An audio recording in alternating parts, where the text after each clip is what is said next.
Yo, welcome everybody to my first ever live stream. The purpose of this live stream is basically gonna be, I wanted to create an application that was gonna help me with my workouts and everything. Basically, I have been running a program called Jeff Nipper's Power Building System for about like 24 weeks now, but I've been writing down every single week each of my workouts, and it gets pretty tedious.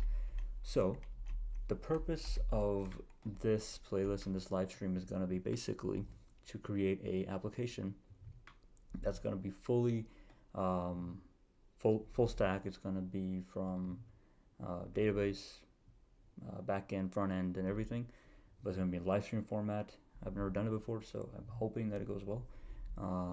But in the description down below, you can actually see the Figma file for this application that we're going to develop. So today I just want to go ahead and quickly talk about what the application is going to be about, what it's going to be about, how we're going to build it, the tech stack, and all that sort of stuff. So let's go ahead and get started. So the first part of this is, let's go ahead and talk about the tech stack. Now this is pretty basic. Obviously, if we want to change anything, we will throughout this, but I've decided that we're going to be going with a Firestore database, and we're going to be using Firebase authentication with analytics and serverless. And I wanted to use Terraform to be able to set up the infrastructure and ensure consistency throughout all of the different environments. And for the API and data layer, I wanted to try using GraphQL. I've never used it before, so it'll be a pretty cool experience. And for the front end, we're going to be using Expo and React Native Paper with TypeScript. And I wanted to try using continuous integration, continuous development. So we're going to be trying to use Fastlane. And finally, we're going to be using something called App Tester. So if you open up the link in the description down below for the Figma, we're going to see the first part of this is going to be the simple splash screen. This will be the logo of the application. Then it's going to take us to a sign up form where the user can sign up. Obviously, this is a simple sign up form. If we need to add more information, we will. And then after that, we have the actual login form. So once the user has signed up, the user can log in. And underneath that, we have the forget password. And then this is still a work in progress. I'm not really sure if it's going to be a carousel or not, but basically what's going to happen is that I wanted to start off with just one program, and I figured that we'll make it as a carousel, but I'm still debating that between a grid and a carousel. Basically what's going to happen is that in the home page after you log in, you can click on a program, and then it should take you to, ideally, to the actual day and the workout that you're doing. So for this example right here, let's say if we were to click on the Power Building System that I was showing earlier, it would actually take us to this page, which is something that I had somebody help me build, which is a pretty basic example. The first part is gonna be the date. The date is basically gonna be a calendar that the user can click on, and they can select from different workouts that they've done throughout the year or throughout this time of them running the program. And after that is going to be the actual title of the program that they're running for that specific week. So for example, week 3, full body 1 squat overhead press. If you can see, let me try to see if I can bring it back. So basically you can see for this program exactly the same thing. It's like you have the name of the title, the workouts, the warm-up sets, working sets, and all that sort of stuff. And so I figured that we're going to apply the same thing. So we're going to have the title there, and then a user will be able to click on this pencil icon, and basically what's going to happen is it's going to slide open this, it's going to open up this drop down. I'm pretty sure I'll make it as a drop down, and it's going to contain all of the reps and sets that they're going to do. So ideally what's going to happen is that, let's say the user is on their third set, they're going to click on each one of these 3, and then they're going to type out the repetition that they've listed here. So for example, if they clicked on the second radio dial right here, they will then be able to slide this slider across, and then they just move on to the next repetition. And then after that, we have the final set. Now for the final set, I decided that I wanted to allow the user to be able to easily track throughout the entire life of the program, so they can actually see the progress that they've gained, workout over workout. So we're going to have repetitions for the final set, weight lifted for the final set, and any sort of notes that the user wants to type out. Now, the reason I went with notes specifically is because I've noticed that when I run the program a lot, that some weeks I would feel a little bit weaker than others, and so that's why I wanted to give it a try. And then right below that we have the next workout, which is going to be another back squat, and then it would just be a scroll view, which is going to go to the next workout after that, and after that, and after that. And then once the user has completed all of the workouts, what I want to try to do is ideally they would click on a button that says finish workout, and then it would take them to the next workout. And right here we have a drop down. This drop down is going to be replaced with this title right here. The purpose of the drop down is if they're feeling weaker for a certain exercise, then I want to allow them to be able to do a replacement exercise. So it will be like if you can't do squats one day, then you might want to do leg press or split squats or sumo box squats or whatever squats you want to do. And then once a person clicks finish workout, then the workout gets saved and they move on to the next one. And then after that, what I figured that I wanted to do was that we want to make sure that the user has all the information available to them for each. Try to see. There we go. I want to try to make sure that the user has the information available to them for each of the exercises they're doing. So like they want to know the warm-up sets, the working sets, the repetitions, 1 rep maxes, RPE, and rest.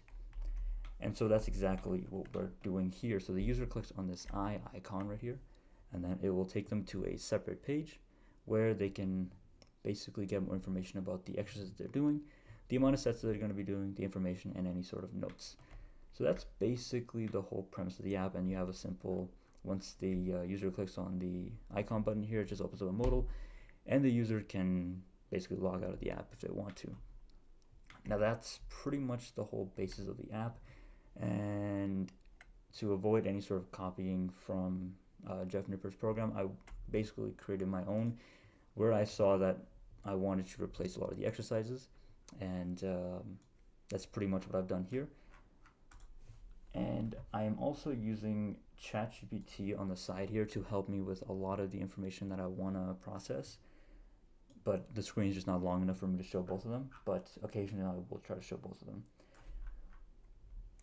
And so basically the program that I've come up with is going to be, it's primarily going to be built towards compound lifts and more towards hypertrophy, which basically means that we want to try to get the person as jacked as possible, as quickly as possible, ideally. And so that's what I've come up with. It's going to be revolving around squats, deadlift, bench press, and overhead press, and with a couple of accessory workouts throughout that. This will be eventually becomes a JSON, so you don't need to worry about copying or anything right now. And then after that, so I wanted to try to use Expo for React Native and everything. And I also created a GitHub for you guys to be able to follow along. If you want to fork it, if you want to copy the code, whatever you guys want to do, we can do from there.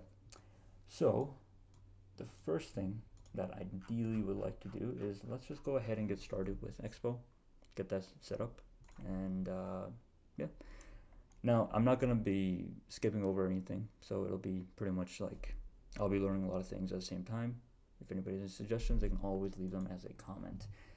So what I'm going to do is I have opened up GitHub desktop with my Fit Tracker repo open up right here. And I'm going to go ahead and click on Open in Visual Studio Code.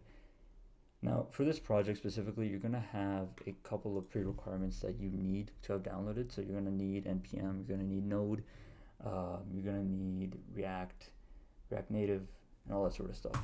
But if you don't have anything, you can just go ahead and install it. So let's just go ahead and install Expo first. So the first thing I'm going to do is I'm going to run this command right here. Let me zoom in a lot. I'm going to run this command right here called npx create expo app. Go ahead and copy that, and then into my VS Code, I'm just going to paste it in here. but I'm gonna get rid of this and call it fit tracker, like so, and let it just work its magic. Oops. So yep, let's create an Expo app. There we go. Let me make this a little bit bigger.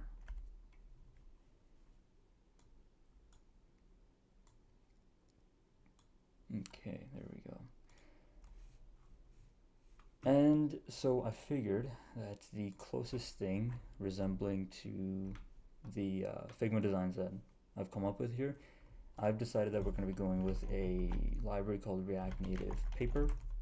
It was a pretty simple library. I've never used it before, but it looks simple to use. And we can just install that once our Expo app has installed. And let's also go ahead and update it as well. There we go. Oops, cd into my fit tracker, and then you know what? I'll forget about it right now. I'll come back to it in a bit. So the next thing we want to do is we want to install React Native Paper. So I don't think I've showed what React Native Paper really is about. So basically what I've done is I've designed the application to be built on top of React Native Paper. So if you look at the Figma designs, actually, hang on, let me try this out. So we have, yeah. So basically the Figma designs are built upon this thing called Material UI, and that's what React Native Paper is also built upon. And it's going to contain all the exact same things that we're using. So for example, if we have the, I think it's text, radio button, there we go. So these exact radio buttons are being used in the Figma as well. So there's consistency between the library and our application.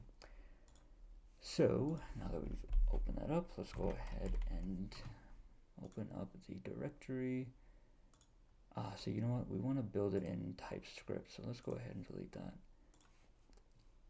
Now see, this is one of the stuff that I didn't know before. So let's search up Expo, install TypeScript. There we go. And so we want to do this. Okay, so basically what this is going to allow us to do is we're going to be creating a Expo app with a template of TypeScript. So inside of my VS Code, I'm going to do cd dot dot because we're already still in the, I thought we were still there, hang on, ls, cd dot dot, cd fit, yeah. Let me just reopen this actually, hang on. So I tried deleting the last folder for the Expo template that we built. And so now I'm going to paste this in here, and I'll just call this one fit tracker. Do you want to name it? What is your app name? It's going to be called fit. Let's just add a dash tracker. There we go. And npm not found. What the hell does that mean? Let's try this out again. Instead of using fit tracker, how about that? Nope, that didn't work either. Okay, that's weird. Let's look this up. Expo, what does the error say? So he says Expo, something went wrong in downloading and extracting project files. So let's copy this part.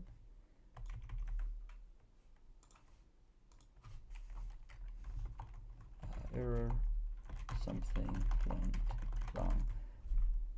So we're probably going to be doing a lot of debugging throughout this app as well. I did everything.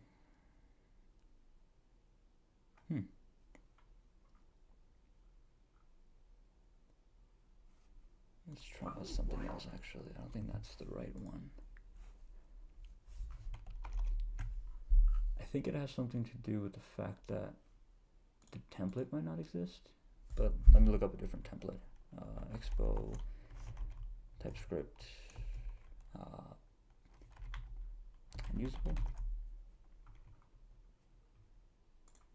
Expo hates TypeScript. Is that actually what it says? Expo hates TypeScript. Okay. Well, I mean, if it can't be done in TypeScript, then we could probably just make it in React Native. because I want to make sure that TypeScript is already there so we don't have to worry about anything. Yes, we're already there, but is this a project? Is it maintained? No, I don't think it's even being maintained either, so I don't... Oh wait, do I have the Expo CLI? I don't think I have the Expo CLI. That's probably why it's not working. Let's install that and hope that it works. Wait, did it download twice? Oh, it made 2 folders. Let's get rid of these 2 folders. We don't need them. There we go.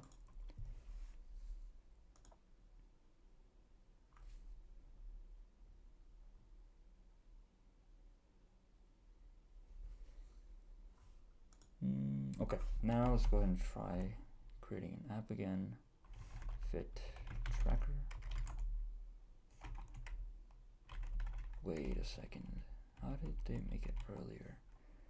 I'm gonna try something out here. I think what we actually have to do is we need to directly copy the link,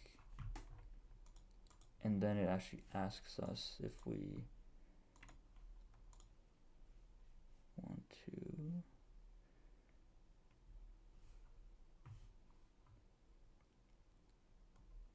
change anything. Okay, so copy that and then go here, download this.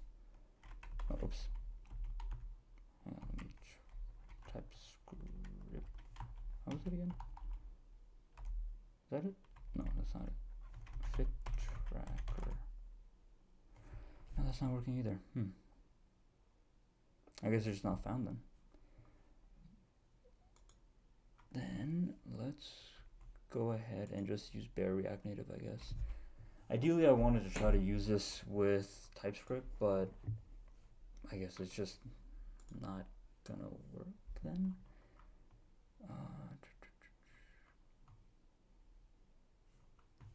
Yeah, let's just do create React Native app and TypeScript.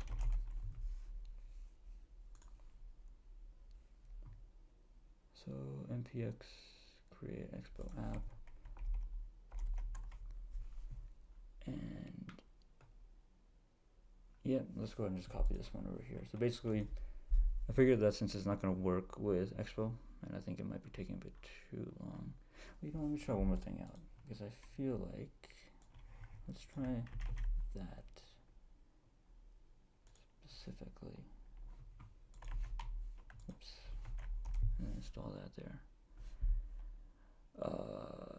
Yes. Is it? I think that should do it. Let's try fit tracker. Before I do that, let me delete that. Oh, there we go. Is that it? There you go. Okay, cool. So we just have to use that command. So I guess the documentation isn't correct then. Because like I was using this, and I guess it's not up to date then. Cool. Cool. Alright, so let's go back into here, and we should probably get it started then. Can I use JSX? Yeah. Go ahead, let's do that too. Alright, let's do this. We want to run it with iOS and Android, so I think it'll be easier if we use... Oh wait, is it using Yarn? We want to use Node, not Yarn. No, we want to use NPM, not Yarn.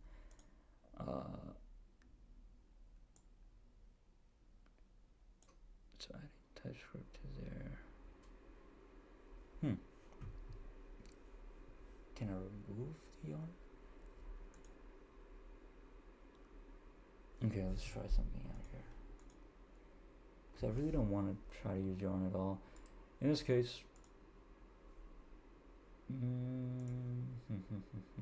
import React Native, package JSON, and then Yarn lock. Let's actually just turn it from Yarn to Node. Let's give that a try. So I'll do Expo, TypeScript, Yarn to Node. Okay. So we're already there. Let's give that a try. Wait, that's type check project. That's not what we want. Well, you know what? I think because it can't just, I don't think it's gonna be workable with Expo's TypeScript template. We're just gonna, we'll just make a bare React Native app, and then we'll just add to it from there. So let's do this template right here, npx TypeScript. No, let's see if we can find a.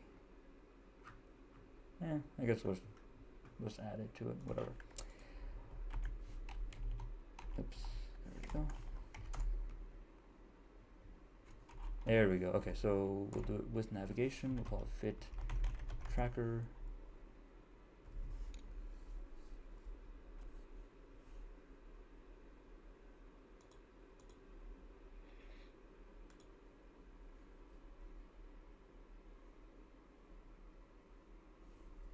And just wait for that to load up, I guess. So while it's loading up, what I'll do is I am gonna go into the getting started documentation for this and learn how to use it, because I have never actually used it before. Okay, pretty simple. Let's go back here. There we go. And let's go do fit tracker. Let's open up this. That's our app. Modal HTML. Oh wow. It's got a big update from the last time I used it. Okay, so it's already pretty much, whatchamacallit, it's already modularized. Is that the word? It's already set up, like the project folders and everything. So we can just base it off of that. So let's go to npm run Android. And, oh, by the way, so since I'm using Mac OS, I'm using Watchman and everything to be able to make it work. Yep, let's go ahead and upgrade that too. Okay.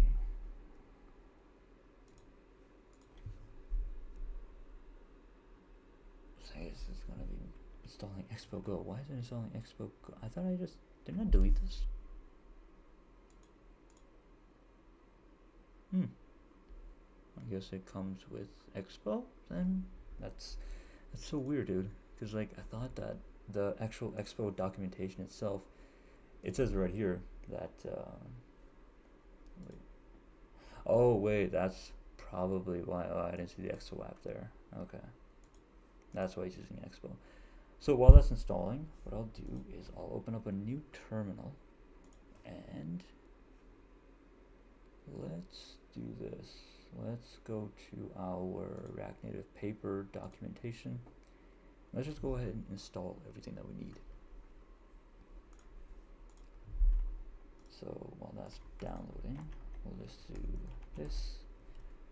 So that'll install the components and everything required, and then after that we need to install React Native Safe Area Context. And then since we're also going to be ideally making this for iOS as well, not too sure if we're going to put it on the iOS store or not, but we'll at least make it enough so that we can eventually publish it.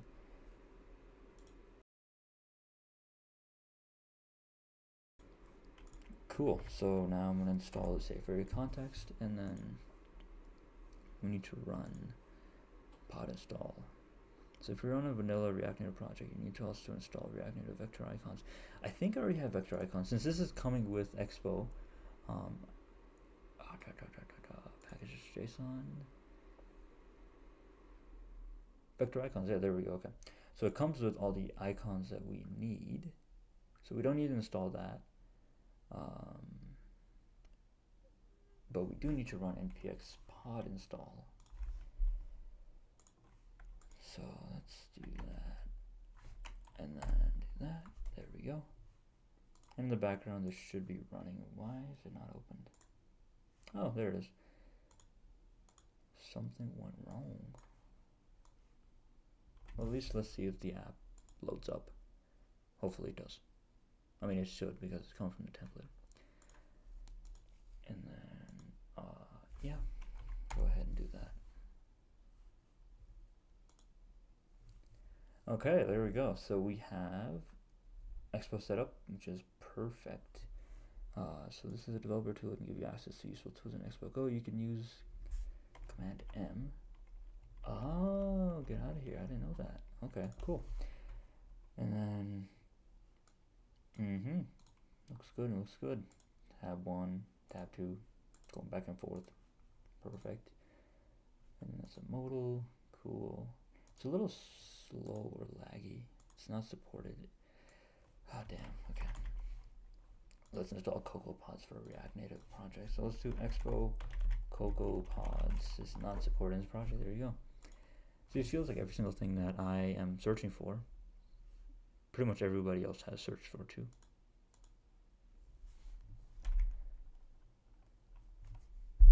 Hey Danny, how are you? Pod install. Is that what I need to do? No, I don't think that's what I need to do.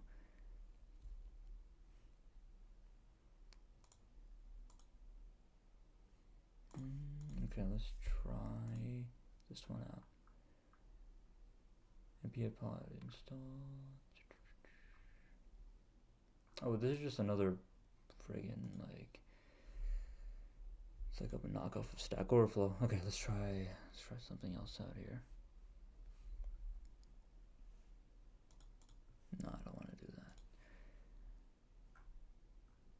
Well, let's see if we can just add it to our app. So CocoaPods add to React Native.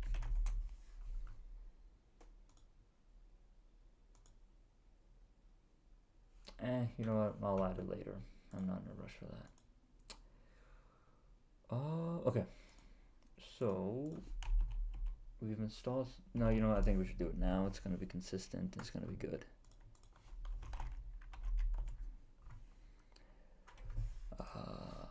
Let's see here. How do we install it?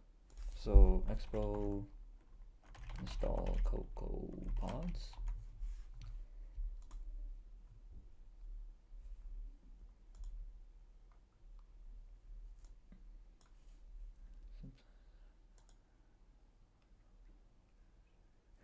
Yeah, you know, I was never a huge fan of running React Native on Android Studio. That's why I always use Visual Studio Code, because it already comes with a lot of stuff that we need.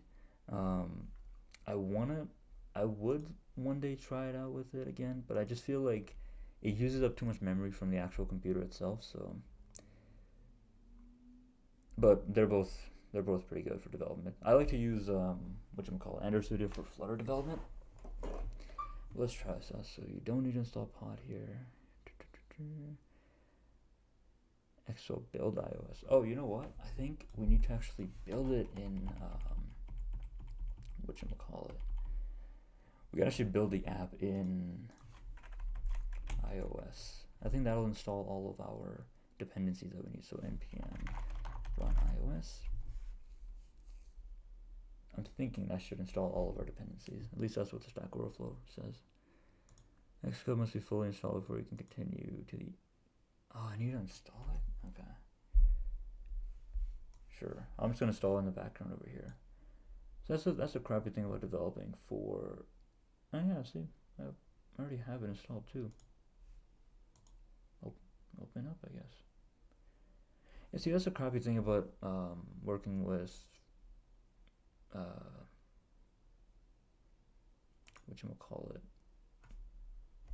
React Native development on iOS. I'm not a huge fan of. I hate the fact that we have to like do a whole separate development just for iOS's sake. But I guess it's not opening up right now. The React CLI is pretty good. I don't think I've used it that much lately. I haven't actually developed much in React either ways, but I want to get back into it. Yeah, so here we go. So we have Xcode installed and everything, which is perfect. Let's try running CocoaPods again.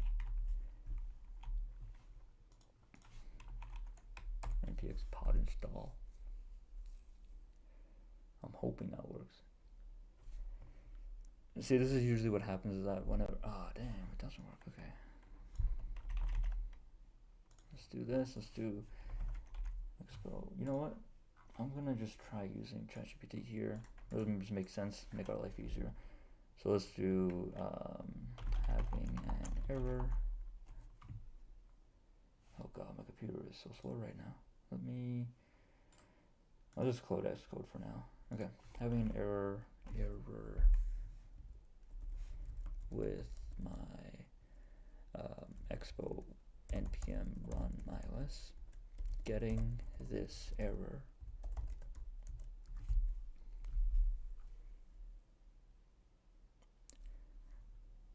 Danny, have you been using a lot of whatchamacallit? Have you been trying to use iOS development through Android Studio? Has it been working? Oh, really? Well, good luck with it. Hopefully your applying is going well. I know like each continent has different requirements and stuff like that. So, all right, let's try this out. So it says here, Expo Managed Workflow. If you're using the Managed Workflow in Expo, you generally shouldn't mess around with CocoaPods. Expo handles all. If you've accidentally run pod install, stick to using that. So,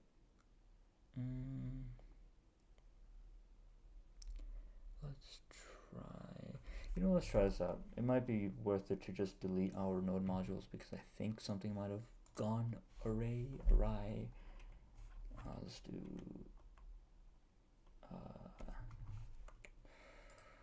Let's delete these, and then we'll do.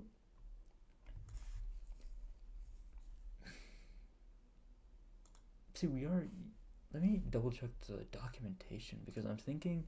It says here that we need to install for iOS platform that we need to install this. What do you think about LinkedIn Premium? I think it's a scam. That's my opinion, at least. I feel like the basic LinkedIn will get you by, but it really depends on what the thing you're needing for. Like I barely just use it, other than like sometimes I get notifications on my phone about it, but other than that, never use it. Let's try something out. So let's do npm install, and while that's running, let's do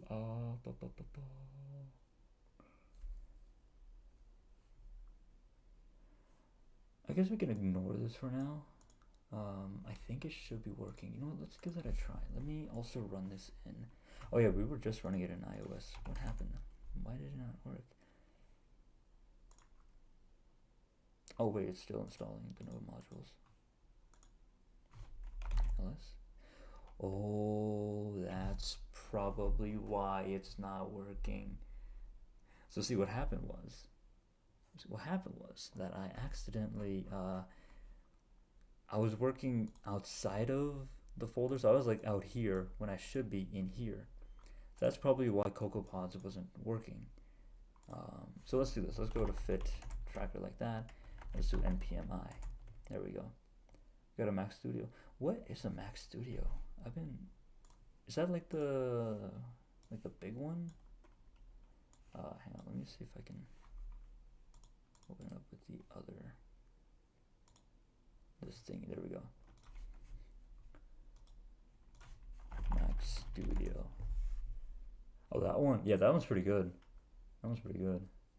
I was thinking about getting that one myself, but I decided like I wanted the actual screen for the I really wanted the screen for at least my computer because I was going to be moving a lot. So okay, so now I'm hoping that this works, because if I go to the app folder, there is nothing there. Expo, Metro, types. Man, it's been so long since I've used Expo. For your Mac Studio, is it like? Oh, okay, desktop. Gotcha. Let's try this out. Let's do npx. It also says here that we shouldn't run pod install. But let's ask it a question here. Let's see if it knows. So I'm gonna ask it. I wanna install React Native paper, but I don't know if I should run pod install. Let's see what it says. You don't need to run it, just install it and you're good to go. Okay, let's give it a try, because see, the documentation actually says that you need to install it, But for Expo Bear workflow, you do manage workflow. Am I running the managed one? I think I'm running the managed one. I think I'm not too sure. CocoaPods. So basically, as far as I can tell, in Swift there's these things called CocoaPods. Let's see.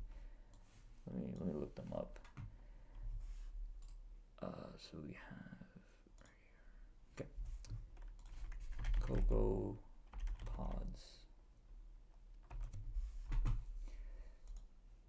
Is an application level dependency, Objective-C. So I guess it languages that run Objective-C such as Ruby Motion. Still have no idea. Okay, what is it used for? Define their dependencies in a simple text file like a pod file. Oh, okay, cool. I guess it's for all your dependencies? I guess so. You know what, I'm gonna not minimize this all the time. I'm gonna just put it to the side here so it'll be easier for me to refer back to. Okay, so we've run npm install, and let's try doing npm run iOS here. It should work, hopefully. Please just work. Please make my life easy and work. Must be fully installed, but what does that mean? Rerun the CLI when... See, it's already fully installed because, well, I can open it, that's the thing. Yeah, but I guess CocoaPods is mainly for just dependencies and stuff like that. Let's try this out. My Xcode is installed, but I'm running into this error. Oh, by the way, I've also paid for like the premium version of ChatGPT. I think it's well worth it if you're a developer. At least for me it is, because it saves me a lot of time than having to go on like Stack Overflow and dig through a bunch of answers and stuff like that. And plus it's a pretty good reasoning. It's getting a lot better actually. So sometimes Xcode is okay. I guess we can give that a try. Why not? And then no launching Xcode. No, see the thing is like I have Xcode. I've already like Xcode. I already have Xcode and I've already launched it, but it's saying that it still needs to fully install it. So you know what I'll do is, oh yeah, so here's my Xcode right here. So I can like open up an app, allow, and then eventually it should open up, I think, hopefully.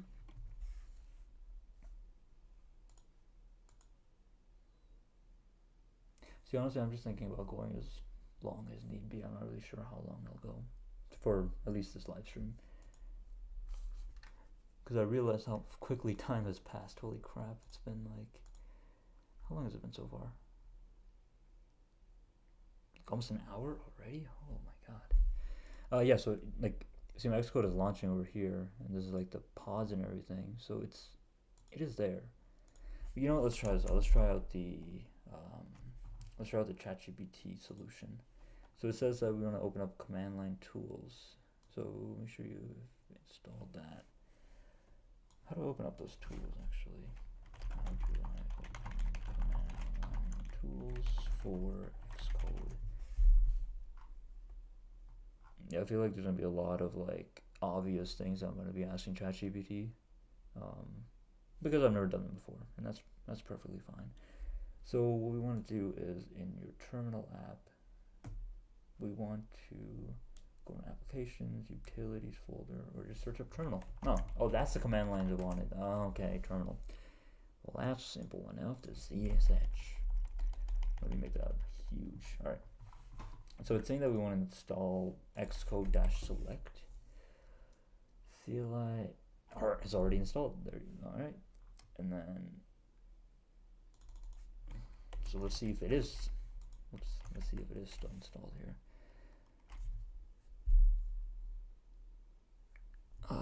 You're saying that I always look at the documentation and manage to install everything. You only have problems with the pads.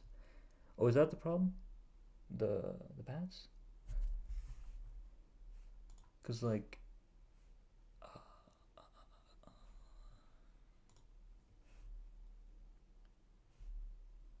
Yeah, let me look at the documentation for this too.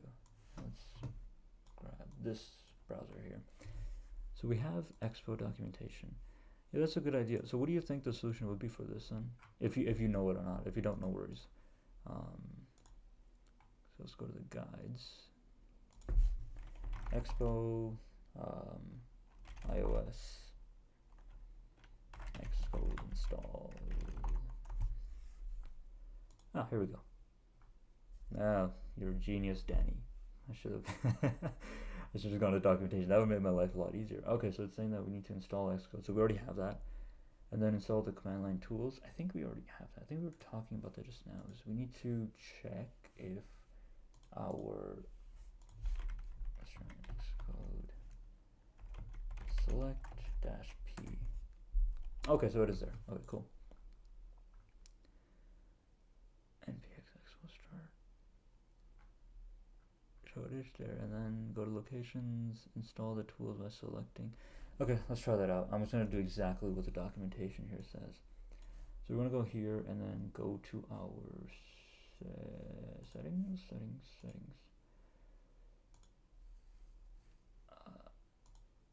Okay. So we're going to go to locations.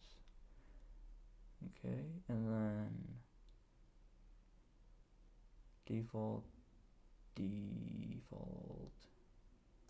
custom paths 14.2. No, let's go selected.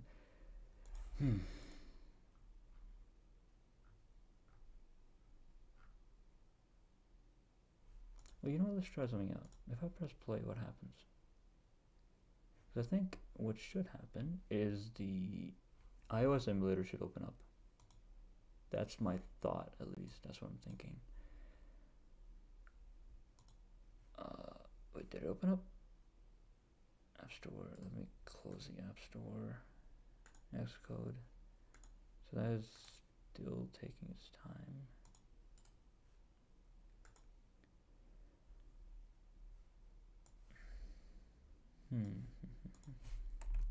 Let me try this out again. Oh wait, let me try out. Cancel. Okay. So according to the documentation, it said that we should try npx expo start and press I on the command line tools. Would that work? Man, let's give it a try.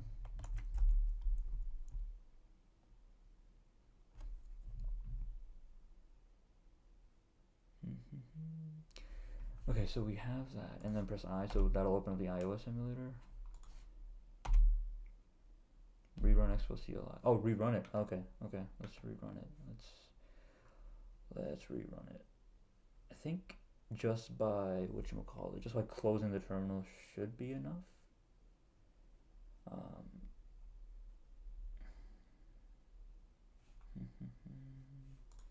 Yeah, let's retry that out. So cd fit tracker, and then we'll do expo start. And they're saying the global CLI has been deprecated. The new CLI. Oh, okay. I think I need to install the new CLI then.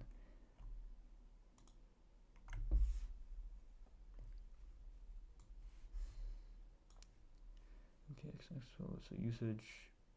The most important differences between Expo start. Let me zoom in a little bit so everybody can see it. So instead of Expo start development app, we no longer need to run Expo. Okay, and then that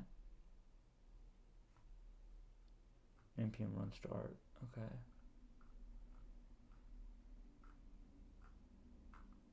Okay, so I mean,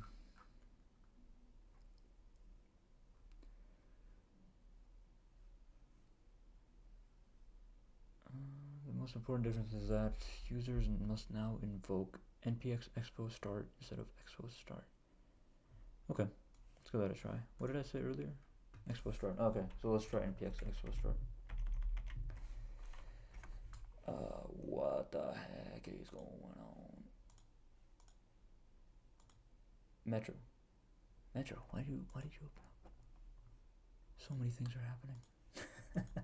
Man, it's been so long since I've done React Native development. Okay, let's try this out. So let's do npx expo start, and then you can continue to use npm run start or whatever you like. Okay, so then run I, and then that. Man, that is so weird. Oh, okay. Okay, so we have an error. It said that it wasn't actually even able to open up the emulator itself.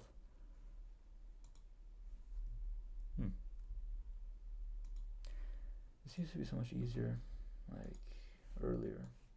When I was making my React Native tutorials earlier, it used to be so much easier. Okay, so we already have Expo there. Go into the App Store, rerun when Xcode is finished installing. So I mean, I have it right here. And then, according to the documentation, if you already was updated because your operations might be out of date, recommend upgrade. Oh yeah, that makes sense. That makes sense. I have like 2 system updates that I need to run. Okay, that makes sense. So basically, what's happening is that it's because the stream is a little laggy. So basically, what's happening is that I haven't updated my Mac in like friggin' like almost a year now. Pretty lazy to do it, and I really don't want to. But for the next stream, I will. So then I think that's how we'll be able to run Expo start and everything. Okay, cool. So I guess we don't need to worry about that right now. Let's just do Expo start, and I'm gonna close my terminal. I'm gonna close a lot of things because we really don't need any of those things open anyways right now. Project name, yeah, so basically this project is called Fit Tracker. If you're joining us just now, basically I have been working out for about like 24 weeks. I've been running the same program for about 24 weeks now, and I've been writing it down every single time I've been running the program, and it's gotten to a point where it's pretty tedious, and I'm not the biggest fan of doing that. So what I've did is I've created a Figma that is going to be a full-on build application that I hope that you follow along. We're using stack. It's going to be Firebase, Terraform, GraphQL, and Expo. And I'm going to say, oh, I lose my voice. One sec.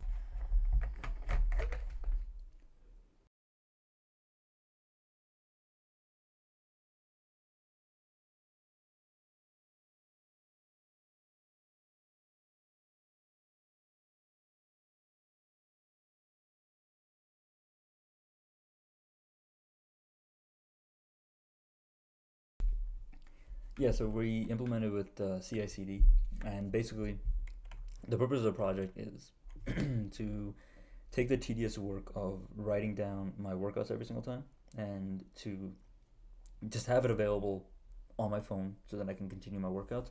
So the premise of this is going to be authentication. You have the sign up page, the login page, and the forget password screen. And it's going to contain a couple of programs. Ideally, let's start from one, which is going to be the program plan that I'm running, which is the Jeff Nippard's power building program, which is like 4 to 5 times a week. Now, I didn't want to steal any of his content from his program or anything, so I basically just built my own from what I've learned from his, which is actually right here in this notepad. I'm going to eventually make it as a JSON so then people can just follow along with a paste bin. Actually, you know what? I'll create the paste bin later.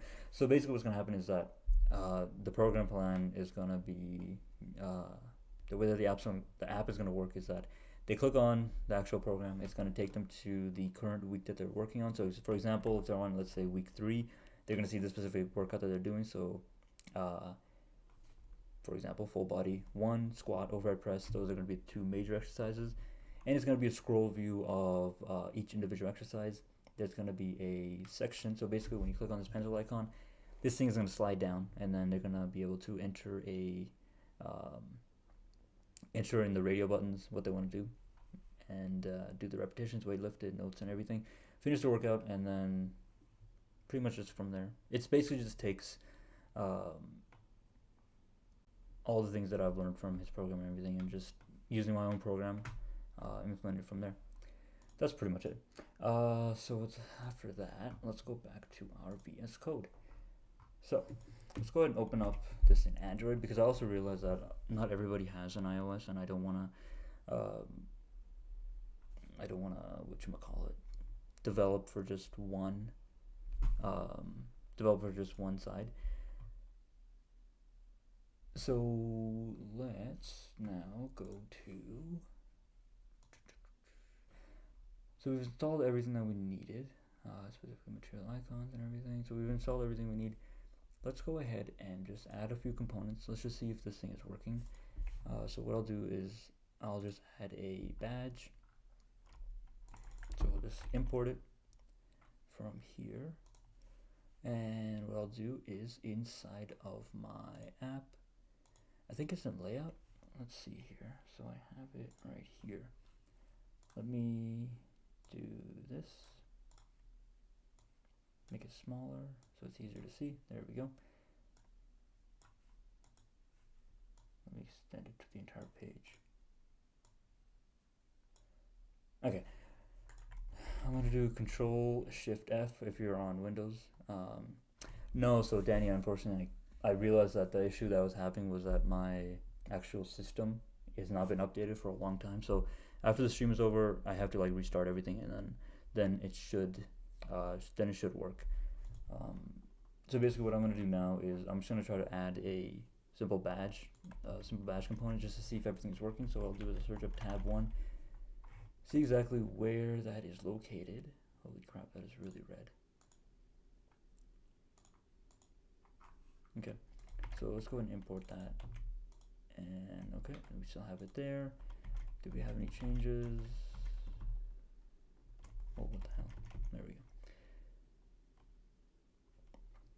Yeah, honestly, my TypeScript is really good. I haven't really used it for huge projects, but I have used it for a couple of them. So you know what, let's do this. So we have tab screen here, and then, oh, it's not this one, I think it's here, tab 1. So if we add a save here, does that reload? Oh, okay, I guess I have to manually reload it. That's weird. Okay. So once the app is fully reloaded, let's do this. I'm gonna close a lot of my stuff because I don't need a lot of this stuff open. Okay, tab 1's okay, so that's there, and then I'll take this, and then let's Control Z this, save this, and then search up open the code. Oh, here we go. So edit screen. And so what I'll do is I'll just add the badge tag up here, and then we will just import it. Badge. And let's just see if that works. Okay, it's throwing a lot of errors. Writing of paper could not be found within this project. What are you talking about? It's literally right there. It's literally right here. Is my phone? Watch our videos. Oh, okay. Let me try to see if I can zoom in a little bit. I think now it should be a little bit easier to see. So basically the issue that we're facing right now is that it's saying that React Native paper cannot be found. So I think something happened with the installation. Because if I go to my package JSON, I know I installed it. It's right. React Native paper. Oh, that's weird. Okay. Oh wait, you know what? I just realized something. Yeah, I just realized something. Okay. Yeah. Expo install. Let's do expo install packages. Because I think there's an specific way that you're supposed to install npm packages in Expo. How to install npm packages in Expo. Yeah, if you can't see very well, just let me know. I will try my best to accommodate. Um, oh wait, let me go to the documentation. I think it's the second one. Use libraries. Okay. So it says here, React Native core libraries, Expo libraries, text software, React Native core libraries, and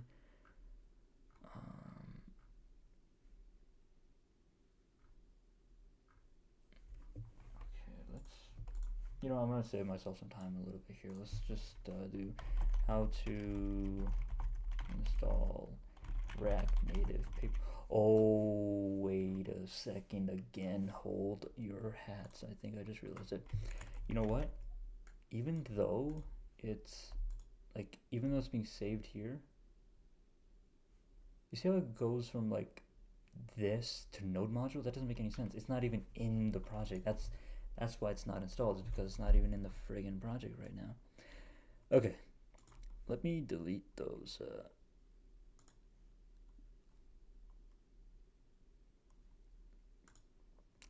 Sorry, which CLI do you use? The React Native CLI?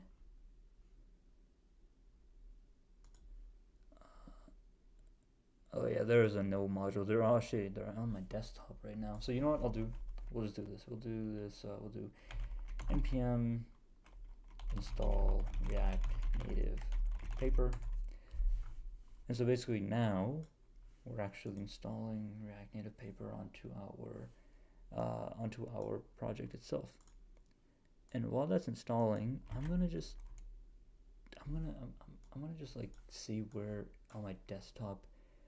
Holy crap, there's a lot of files. We should make a push for that soon.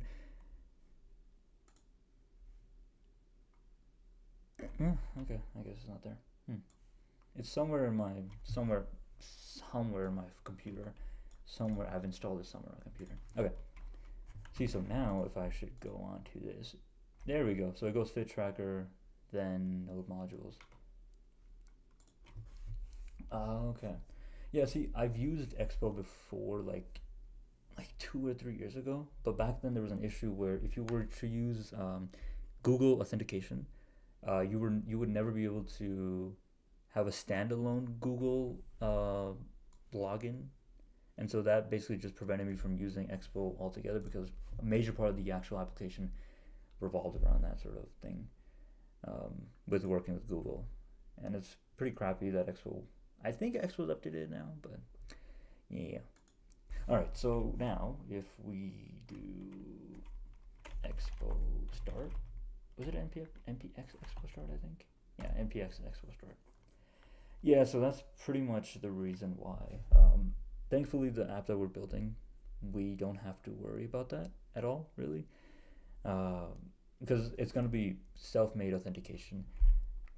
Alright. So now let's open it up with Android. Our Android emulator is right there. And then hopefully it should work. I'm gonna just do that. Alright, let's try this out again.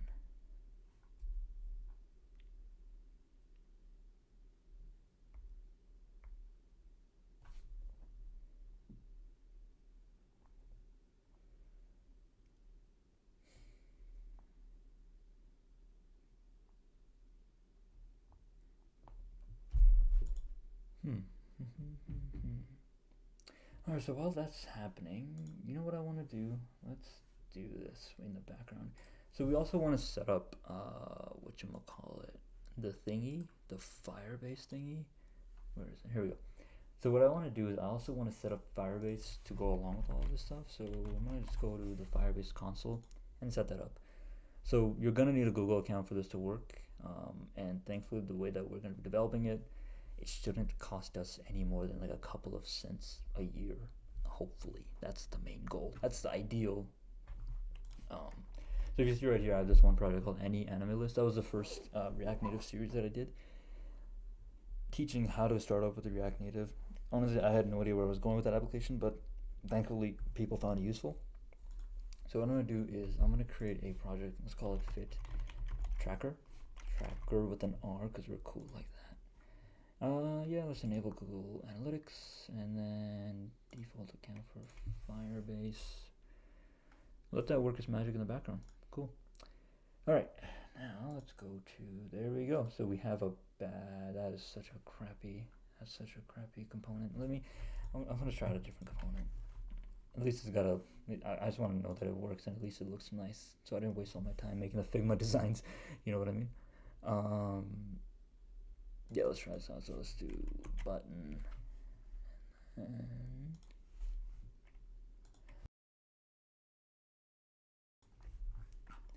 and then so let's do this. And then let's try to just add it right here. So I'll do this button like that, save it, let's give it a text, hello world. Alright, let's give that a try. Does that work? Oh, it doesn't, I think there's a way on to automatically reload, like on save for Expo. I don't think that made any sense. Basically, I was trying to see if there was a way to allow a user to be able to. Oh yeah, that's probably why it's not working. The friggin' thing is under text.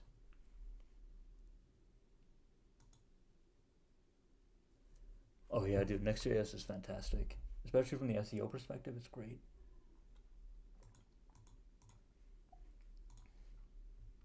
All right, so that's a crappy button.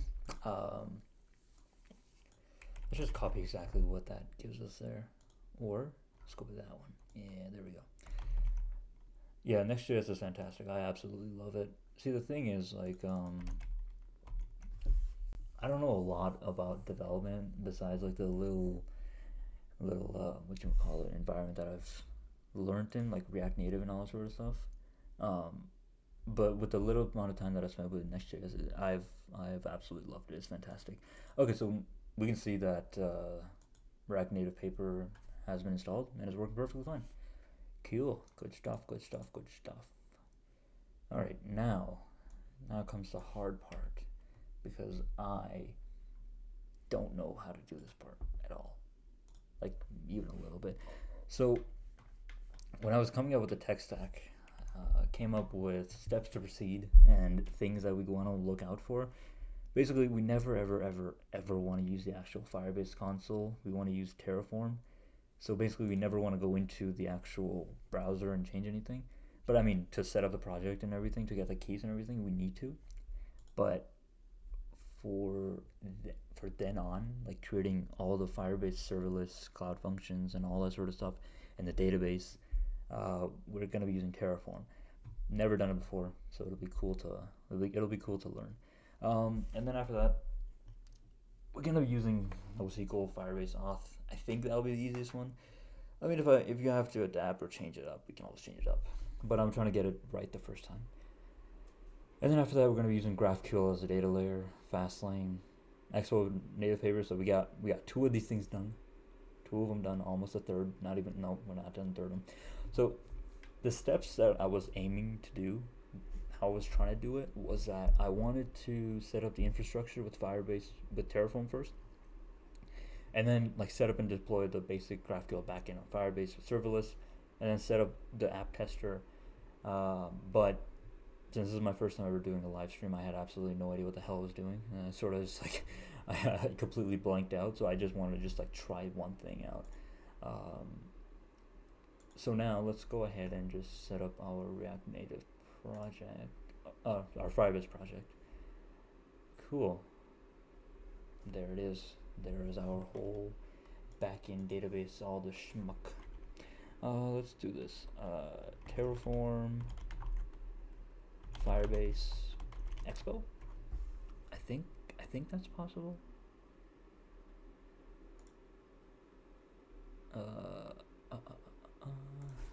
Let me zoom in a lot. I wish Terraform had like a dark mode. This is hurting my eyes. Spoken like a true developer, huh? Yeah, see, because I'm thinking, like, if we're gonna be implementing the backend stuff and everything with GraphQL, you know what? For now, let's let's just set up our Firebase Terraform stuff. So let's see how to actually install Terraform, because I have never done it before. Too many big words. Hang on, you need to get an API key? Yes. Yes, I do. Yes, I do. I think that's in the settings. Ideally, I don't want to show that API key, at least for the live stream and stuff. So what I'll do is, I'll figure something out to show how to find the API key and everything. But I think I have to install Terraform. I'm gonna do Terraform getting started. Firebase. Like, I thought that there was a CLI for Terraform. I think Terraform CLI.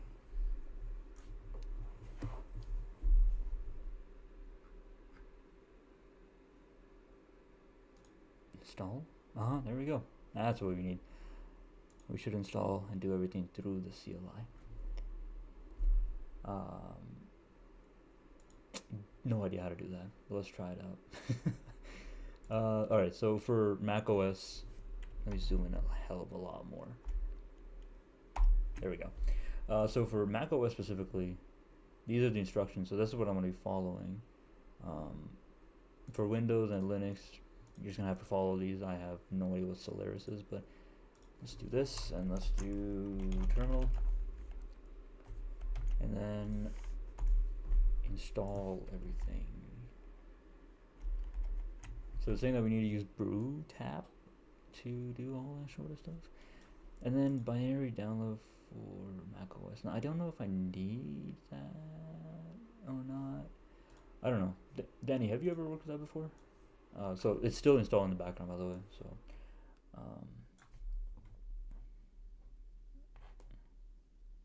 give me 1 second.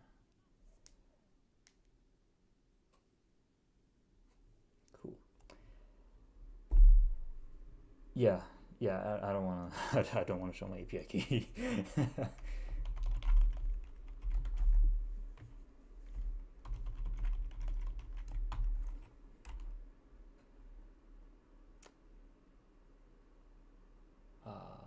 Enter the login keychain password. What the hell is that?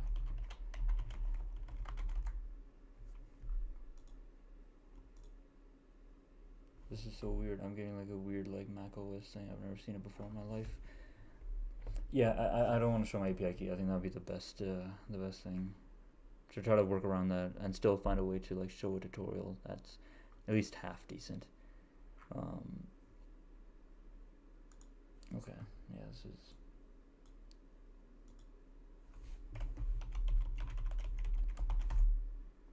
Okay, there we go. So it asked me to do some installation. So it's just installing the Terraform CLI and everything. Now see, I don't know if we need to install the binary for Mac OS. I don't know if that's something that's required, but let's just ask ChatGPT. Actually, no, let's Google search it because that's a little bit more difficult. Oh wait, it's saying your Xcode 14 is outdated. Please update it to 14.3. Okay, sure. Let's give that a try. App Store.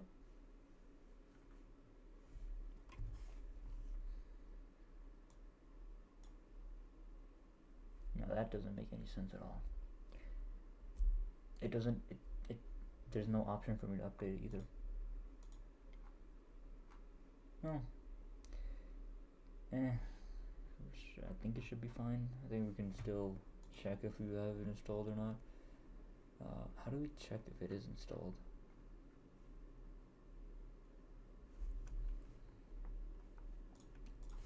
How to check if Terraform is installed in Mac.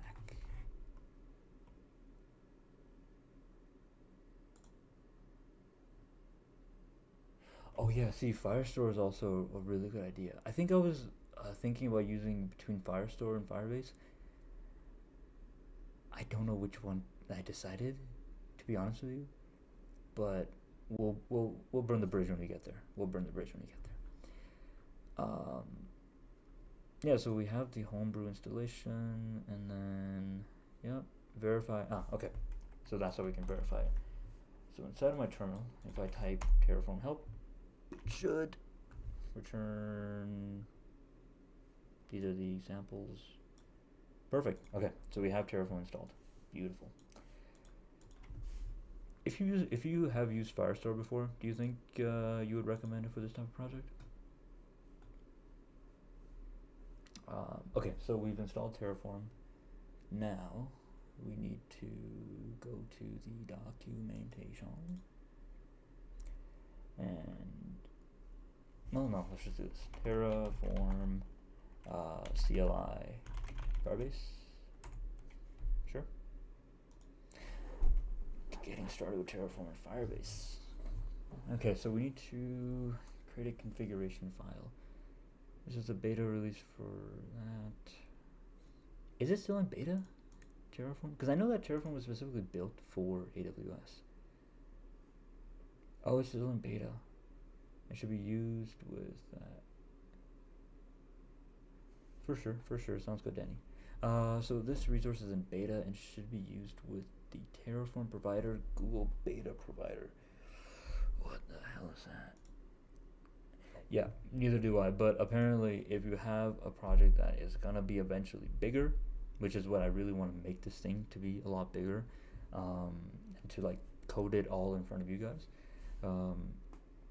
sort of like build a community around it and everything, that it's good to set up the, what's the right word here, set up the architecture early on so you don't have to worry about it later on.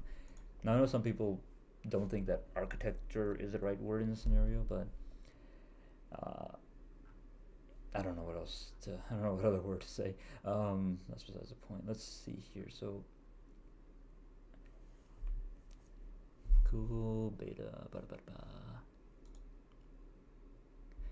What kind of projects have you made with Terraform and everything? Like, I don't tell me like exactly what they're about, but like a to-do list or something like that, Danny.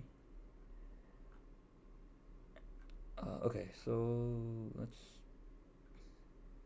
screw it. Let's just give it a try. I'm gonna use ChatGPT here. Okay. I've installed Terraform CLI.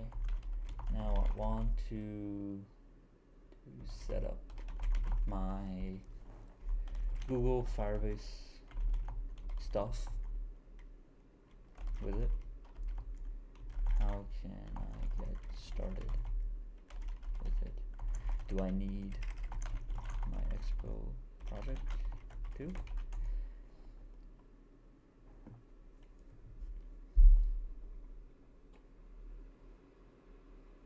Real question for Danny. Do you ever like watch cartoons or anything, or like watch something while you code?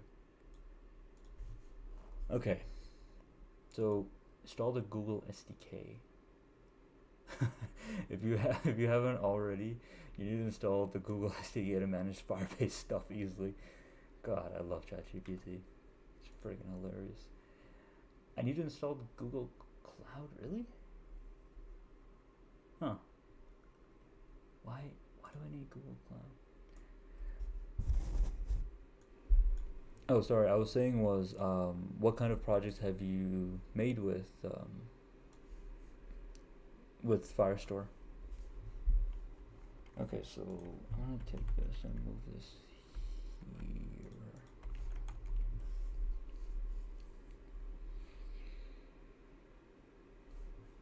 So we need to, it says here that we need to install the Google SDK and then authenticate with Google Cloud.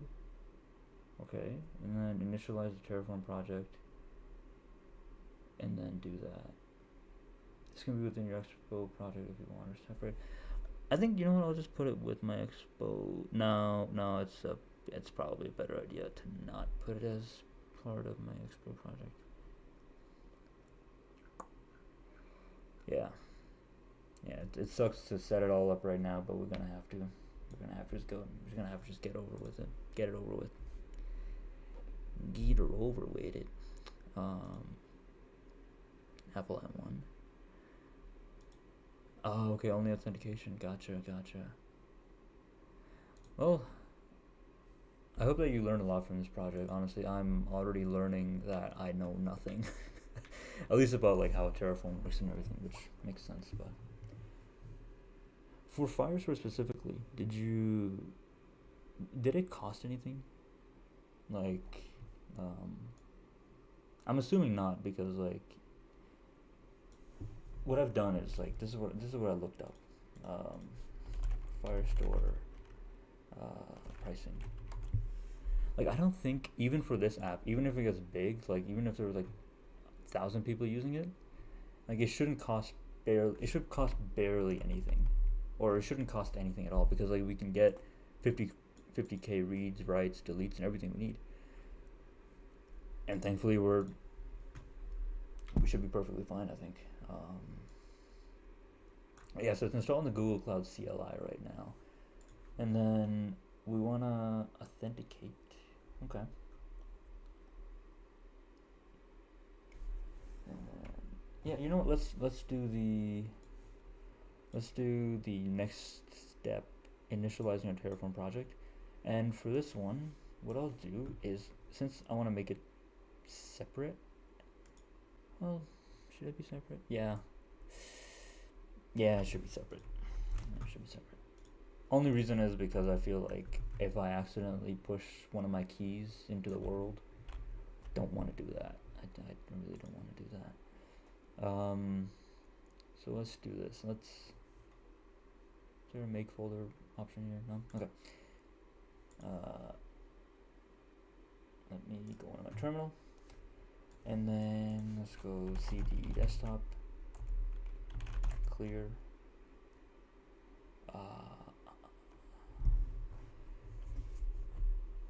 Redux for what?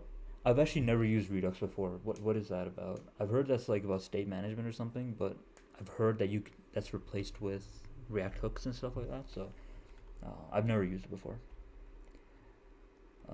Yeah. So what we want to do is let's do mkdir fit tracker Terraform, and then cd fit tracker Terraform. And then let's do Terraform init. It's an empty directory.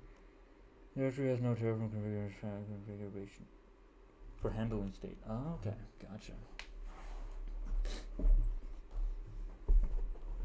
Do you think you would still use it even after you have like whatchamacallit? There was something else I think that handles state as well. Was it React Query? I don't know if you ever used that before. I've heard that can also do that as well. Like I made a few tutorials on that, or like I think I made a video on that or something, but I don't really remember. All right, let's try this now. So it's saying that the directory has no Terraform configuration files. You may begin working. Okay, so we need to create the configuration files. So I'm gonna be a little lazy here. I'm just gonna tell that like I don't have it. You prefer Redux? Yeah, that's fair. That's fair. I feel like to each their own. Like, once you have like a pretty good hang of what one thing is in development, you really want to stick to that. If it works best. That usually happens when you're on Redux Toolkit. What's that? Is that like the CLI or something? That usually happens when you're a TF file. So we need to create a TF file. Okay, let's try that out. Why not? So let's do touch main.tf, and then let's do Terraform init. Has been initialized. You may now begin working with it. Try running Terraform plan to see any changes required. If you ever, I gotta read this stuff because I have like a weird habit of like skipping over a lot of documentation, and I really need to read it. So you may begin with try running Terraform plan to see any changes that are required for your infrastructure. All Terraform commands should now work. If you ever set or change modules or backend configurations for Terraform, rerun this command to reinitialize your working directory if you forget or other commands. Okay. Alright, cool. And then let's go ahead and actually open a VS Code. Let me see if Mac terminal open. Oh, let me move my ChatGPT over. Mac terminal open folder. Oh no, not open folder. Oops. You want to open it in VS Code. VS Code. Do you think you would ever consider getting the new what is this 15-inch Mac Air or like is there a new Mac which one did you say it was? It was, I think, let me look here. Oh yeah, Mac Studio. Would you ever consider getting an updated version of Mac Studio?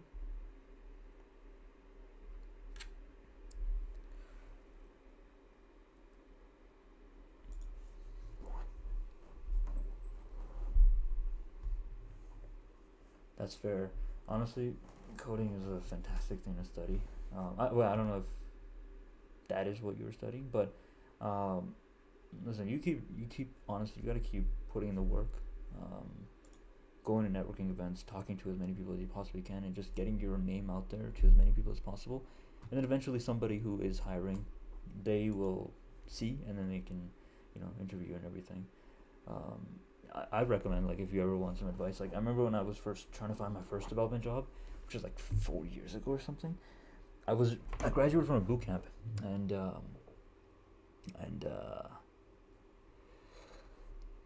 I wanted to, like, try to find a job and everything. So what I did was I just went to as many networking events in my city as possible, and there were a lot happening. So I would recommend, looking at something called like Meetup and Eventbrite. Those two apps, they have like a lot of like events happening around your city and stuff like that, and go to as many of them as possible, talk to as many people as possible, and then you can, like, eventually somebody's gonna give you a shot to give an interview, and then you kill the interview, and then you get a job. At least that's in my opinion. Like, it's easier to be networking in person and actually talking to somebody who is a potential employee than just throwing out a resume. That's just for me in my experience. So, but all right, let's try this out. So we want to open up that. So let's do code not found. Damn. Okay. I'm gonna move my VS Code here, and I'm gonna open up my folder, and then I'm just doing this on the side because I have some sensitive documents that I don't want to release to the public. Fit tracker terraform. There we go. Oh crap! Damn it! I accidentally opened up in the same thingy. Ah, there we go. Okay, so I opened up VS Code in a different window. Yeah, dude, I've heard that the Mac Studio is fast. I wonder if there's an M2 chip with it, actually. M2 Mac Studio. Oh crap, there is. Huh. That's pretty cool. Nice. Alright, let's keep going.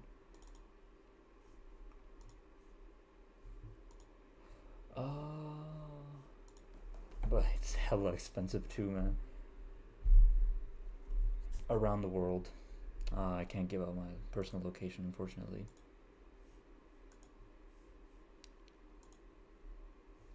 Okay, so we wanna I guess we'll just put this in here.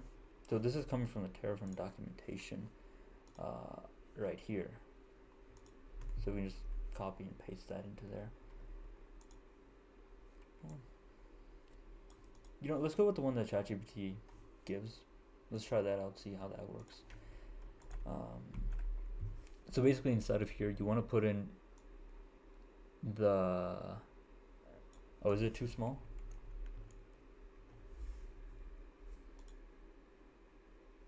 Oh yeah, see, there's a weird delay between the live stream and everything, so apologies for that. Let me make it a little bit bigger. There we go. Yeah, dude, it's friggin' expensive, man. I don't know, you could probably get like a cheap used car with that or something. But okay, so we need to connect our credentials and everything. Nashville. I've never heard of that. What is that? Nashville. I also gotta, let's see here. So we have past your Google service account JSON.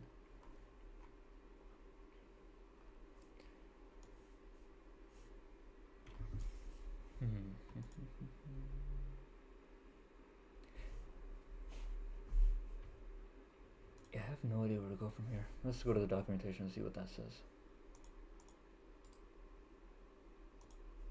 Okay.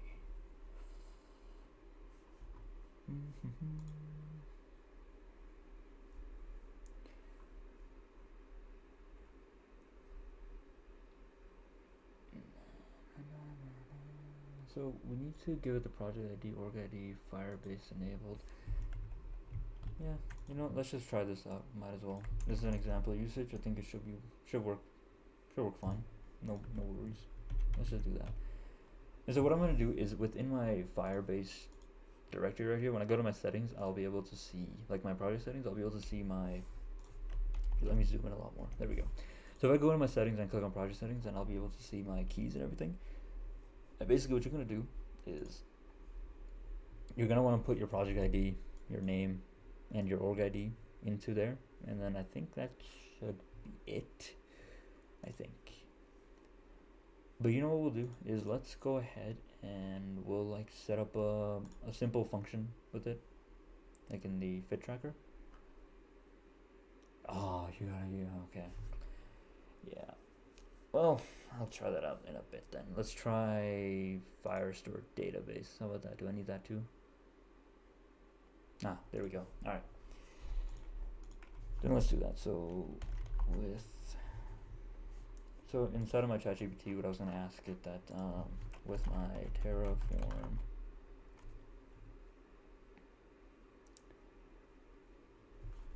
Pharyngeus config, what is that? I'm not sure what that is. Terraform. I need to set up a Firestore DB for trial, but I don't know exactly where to get all this info. And then what I'm going to do is I'm going to provide it this file. Oh, Firebase config function. Firebase config function. Firebase fig function. Figure environment. Okay, I would have to configure my environment and everything then. I think this is what you were talking about, right? I guess we can worry about that in a bit because I still have to input like my billing details and everything for it, so I want to do that like off camera and stuff. So let's go back to ChatGPT. Where the hell was I at?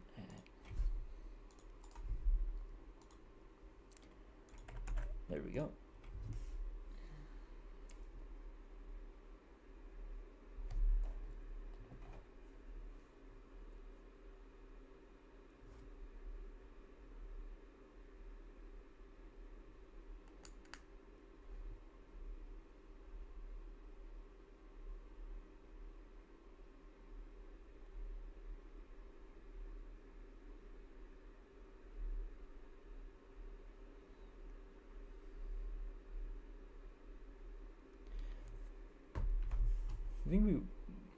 Do you think it'd be worth it to do a face cam?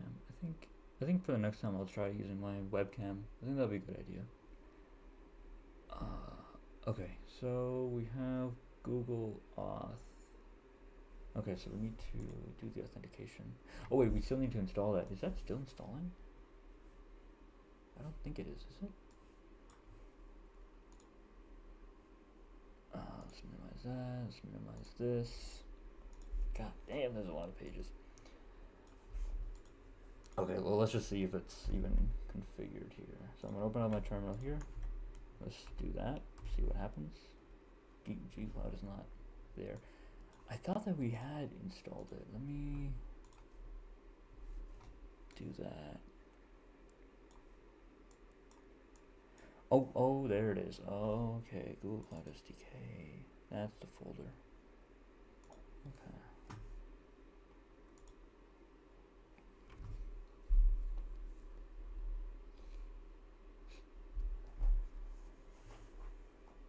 Sorry, Danny. I think I completely forgot that. You will use hooks. Firebase function hooks. Is that what you mean? Or like use state, or like React hooks type of thing. Because if it's React hooks, then definitely we're going to be using like the most up to date React Native ES6 syntax in React. Let's.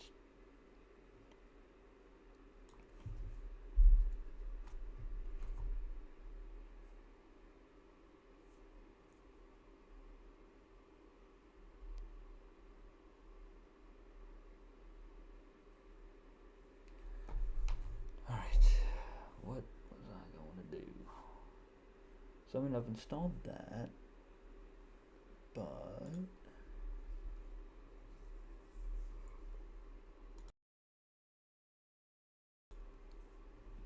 yeah, we're gonna be using useState.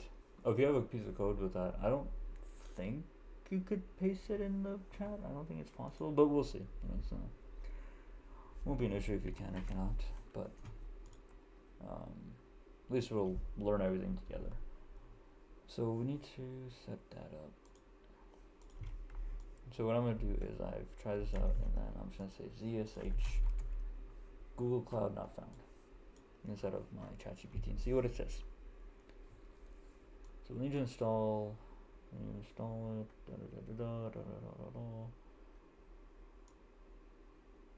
To our shell environment. Okay.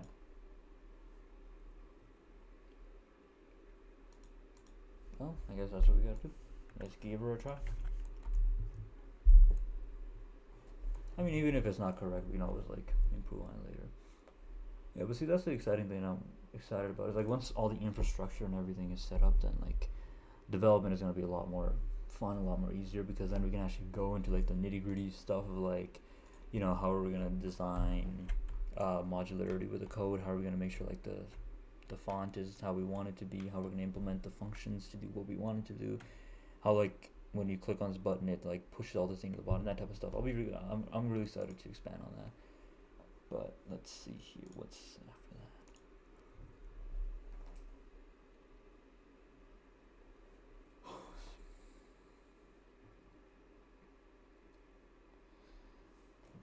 Reducers.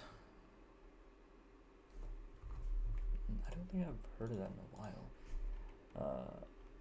Yeah, reducers.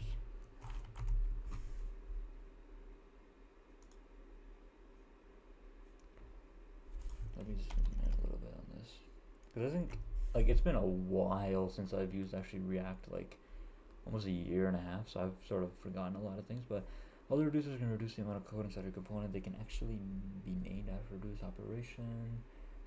The reduce operation allows you to take an array and accumulate the single value of that many. Is this a reducer you were talking about? Like the one that does this?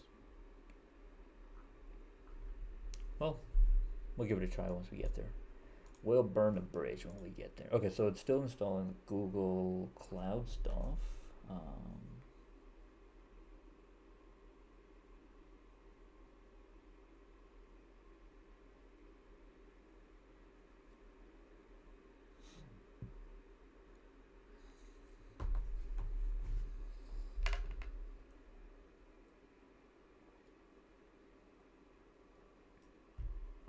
Man, see, the thing I'm really excited about this is that like eventually the goal is that when we make the MVP, I want to make it like available for anybody to use, obviously, but I want to expand upon it so like people can also upload their own workout apps if they wanted. I don't know if that'll be possible or not. I don't know if that's gonna be like a year-long process or whatever, but you know, I'll be streaming throughout the entire process of that.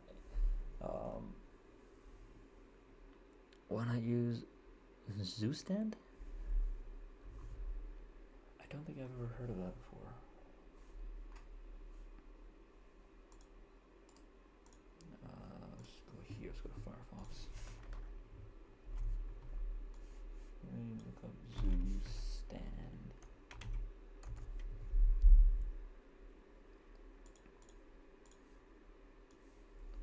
So I guess while this is installing in the background,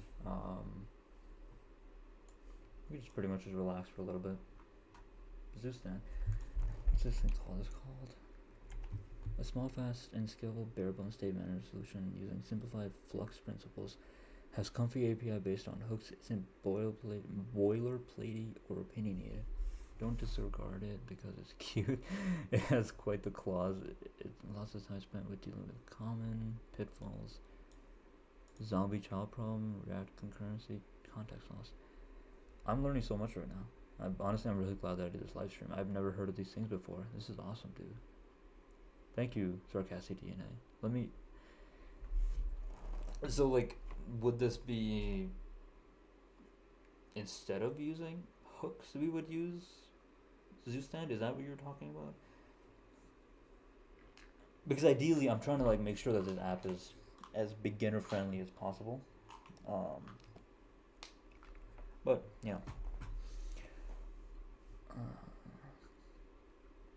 Why ZooStand over Redux? Simple and unopinionated, makes hooks the primary means of consuming state, doesn't wrap your app in context providers. Huh. Let's look at something. Let's see here. ZooStand versus React Query. Actually, that was the other thing. I was actually thinking about using React Query.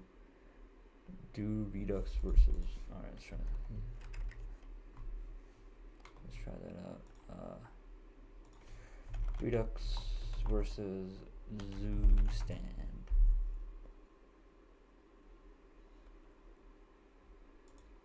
Let's go to this one here.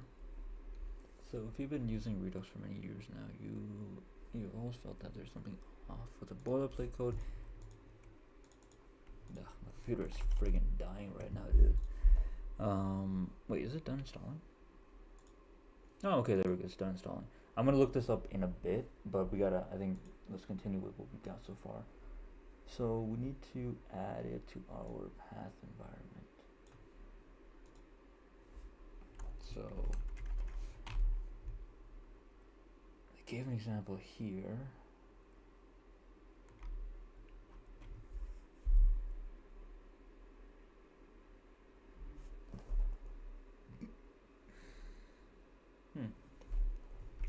Let's see here. I'm gonna just double check the documentation.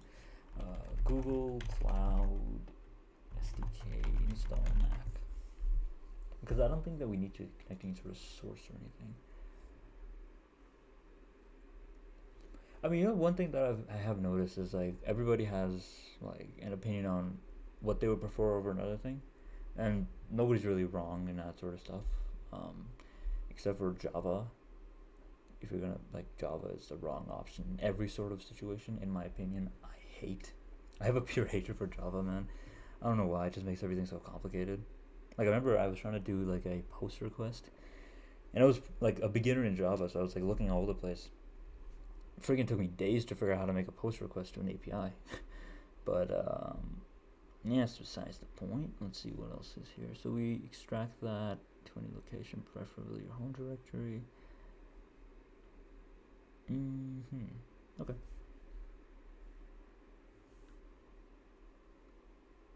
And then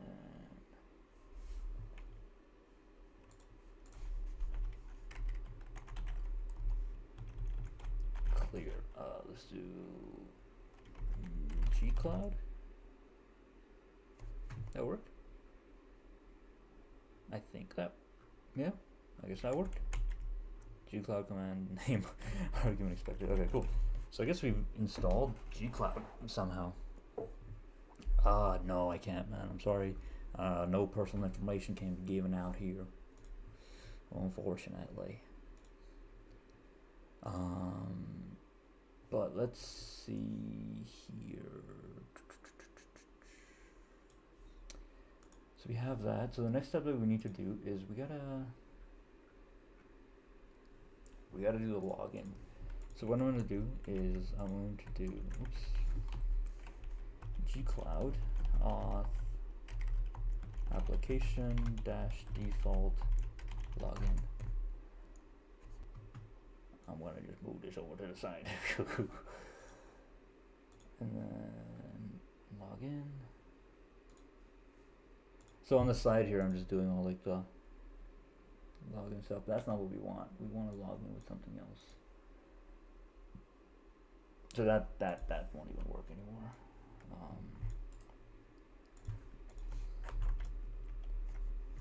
Let me just try something out here.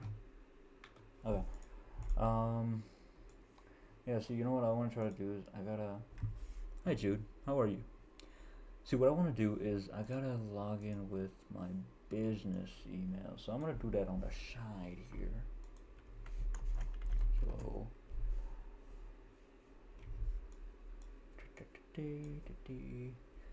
So basically on the background I'm just like finding my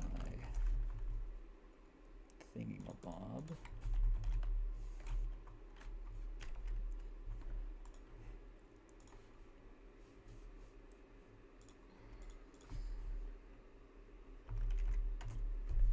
Google log out, sign in, use another account, there we go.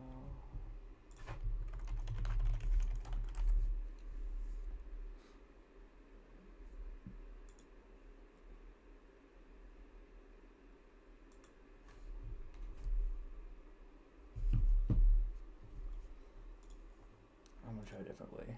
So basically I'm just like right now in the background just logging into my business account, and then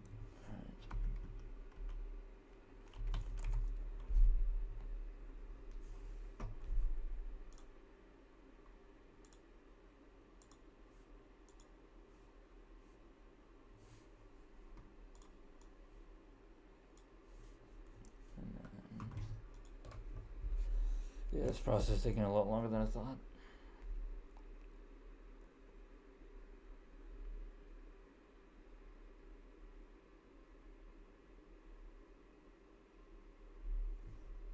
Okay, let's try that. So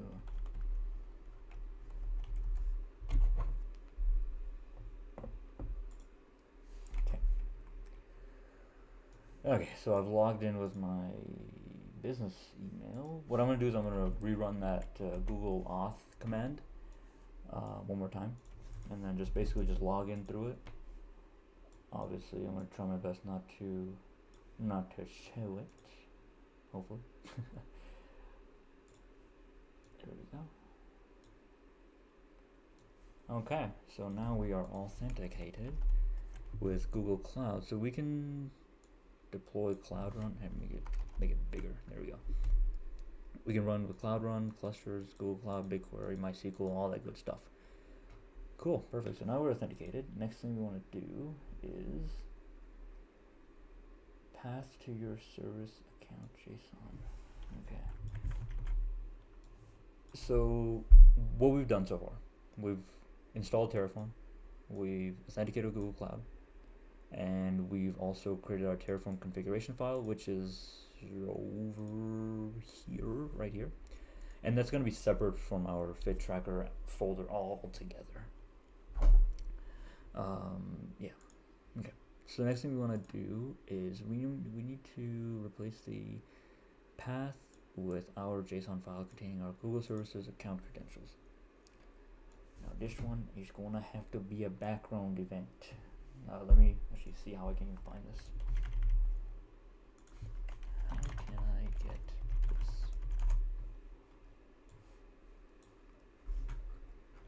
So we need to go to the Google admin console, go to the IAM. Cool. Now let's go here. And then we want to go to the IAM and service accounts. Give a role like, okay. God, there's so much, dude. There's so much stuff, dude. Okay, let's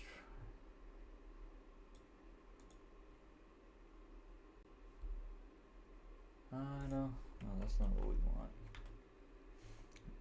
Firefox is what we want. Alright, so we go into Firefox and then gotta move it to the side. Alright, so it's showing basically nothing, which is fine. That's what we want. head over to Google Console. We want to go to the IAM. Where the hell is it? Oh wait, let me zoom in a lot more. There we go. IAM and admin. There we go. And then we want to go to the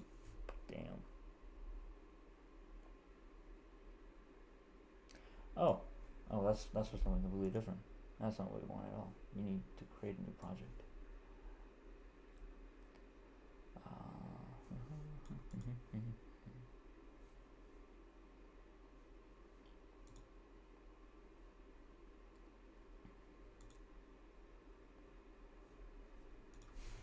Yeah, that doesn't even make any sense. So we're not even trying to go there.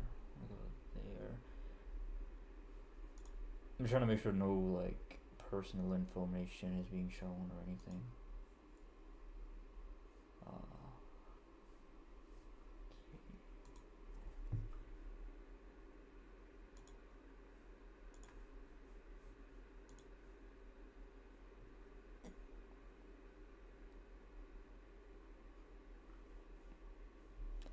And then we want to go to create a new project.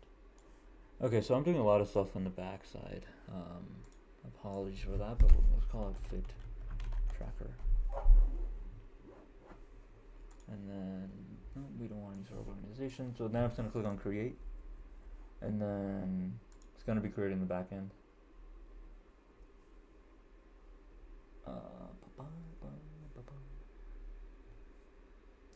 Honestly, I don't even know if this is the right way to do it, but I'm hoping it is. At least according to the documentation, that's what we're supposed to be doing. But it would just make sense that we go through,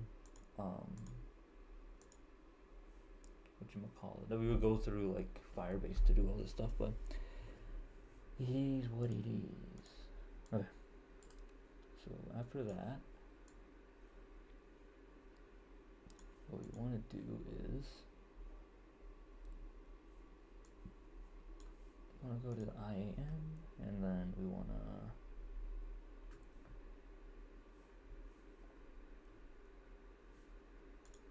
give it roles owner, yeah, role access, no, let's do browser. Yeah, I have no idea what I'm even doing right now, dude. Like, because over here it said we need to go to IAM and admin. I'm there. And then we need to go to service accounts. Okay, I'm there too. And then we need to create a new service account. Just create a new service account. Okay. And then let's just see what roles do I need to give it according to your recommendation.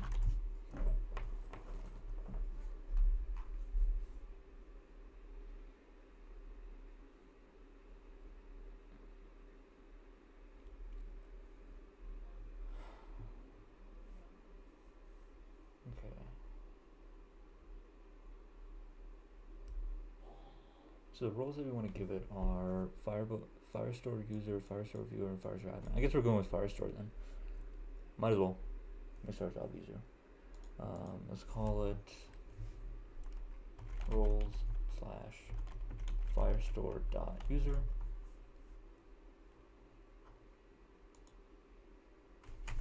And then we'll do this, create and continue. Select a role.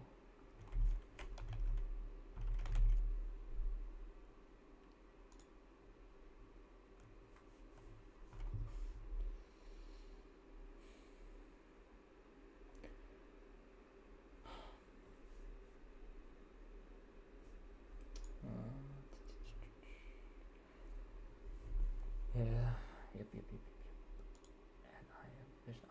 I have absolutely no idea what I'm looking at right now. I don't think there's anything sensitive here, but so basically, look at this. I'm trying to create a service account. Absolutely no idea what I'm doing with it, but it's supposed to be like a general service account or something, but I'm not too sure how to set it up.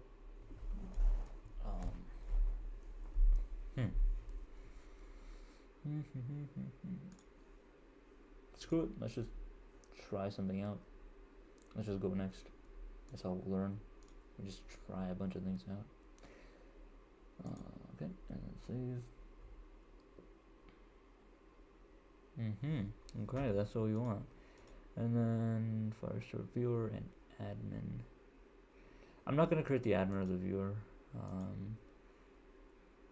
Oh, you know what? Let's create the viewer as well. So I'm gonna go to create service account again, and I'll call it firestore.viewer, and then read only access. Create and continue, and then let's do firestore.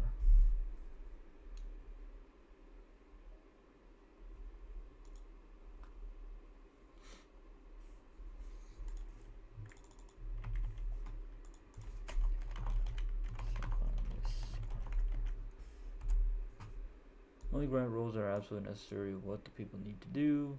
Yeah, that makes sense. Honestly, right now, I feel like I want to just do some coding. I want to actually expand on this app already. So I'll just come back to this in a little bit. I wanna actually do some coding. I wanna actually build something. So I've reopened my fit tracker, ls clear cd fit tracker. No, I've already done it. So I'm gonna do expo npx expo start. So this is where we're gonna do all of our stuff.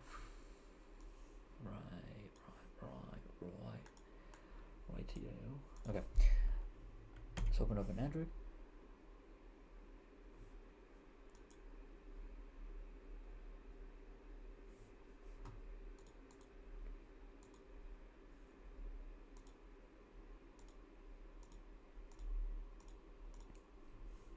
And then, so we've opened it up in Android. Let me refresh it. Here we go. So let's see where our thingy-mabob is. I'm gonna open up my Figma.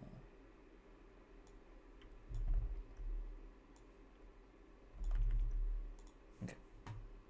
So let's go to Firefox, and then inside of here. There we go. So let's actually start with some development, because I feel like that's more fun right now. Even though we have to do the Terraform setup and everything, we will do it eventually, soon. I'm not gonna forget about it.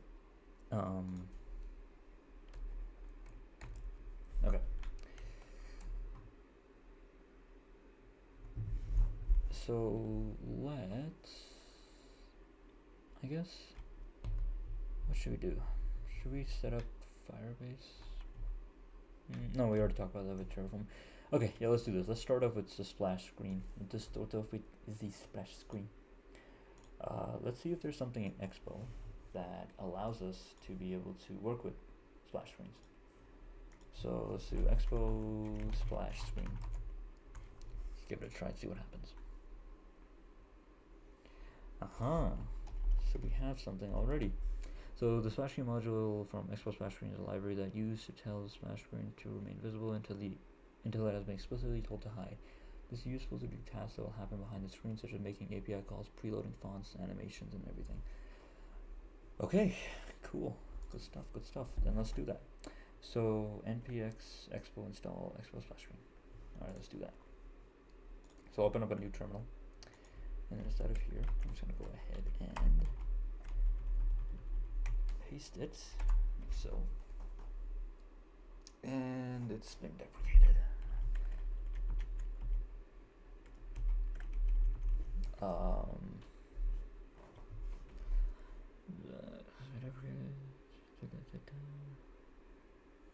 To use the local CLI recommended, run npx expo install.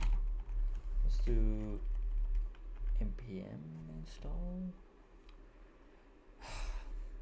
This is always the confusing part, just because I'm thinking is that if we use, let me go here. Let's just see how we can install something.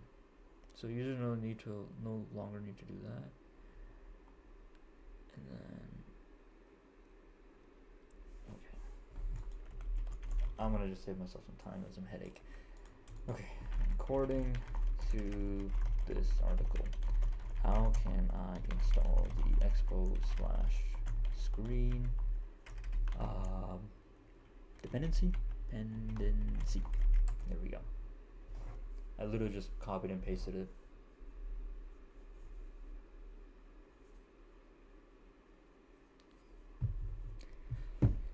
Okay, so alright, so from the article it looks like expo is moved from global CLI to local one. It's actually a smart move for version. I can maintain project maintenance to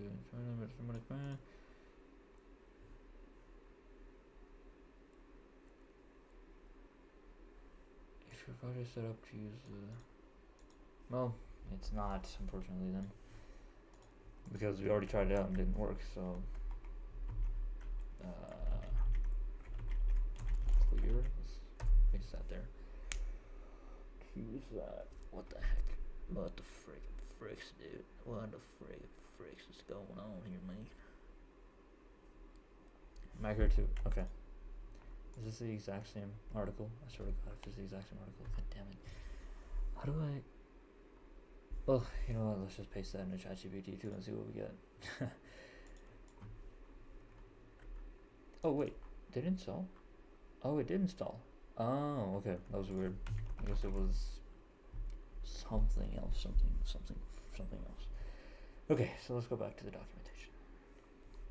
So we have the splash screen here, and then usage. So this example shows how to use the splash screen visible while loading app resource, and then hide the splash screen when the app has rendered some initial content.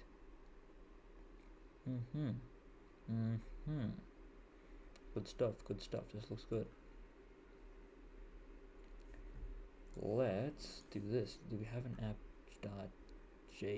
Oh no, app.tsx here.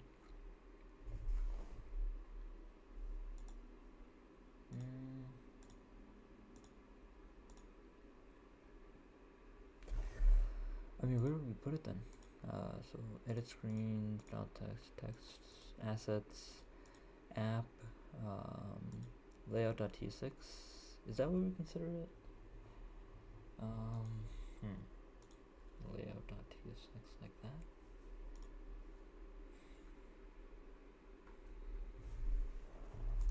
Make it a little bit smaller. It'll be easier to see. Yeah, I'm just thinking where it would go. Well, I mean, it has to go somewhere, right? So let's see, index.tsx. I think that's it, right? No, that's tab 1, and that's tab 2. This is the layout. This is the color scheme and everything. I'm assuming this should be it, because missing, that screen does not exist.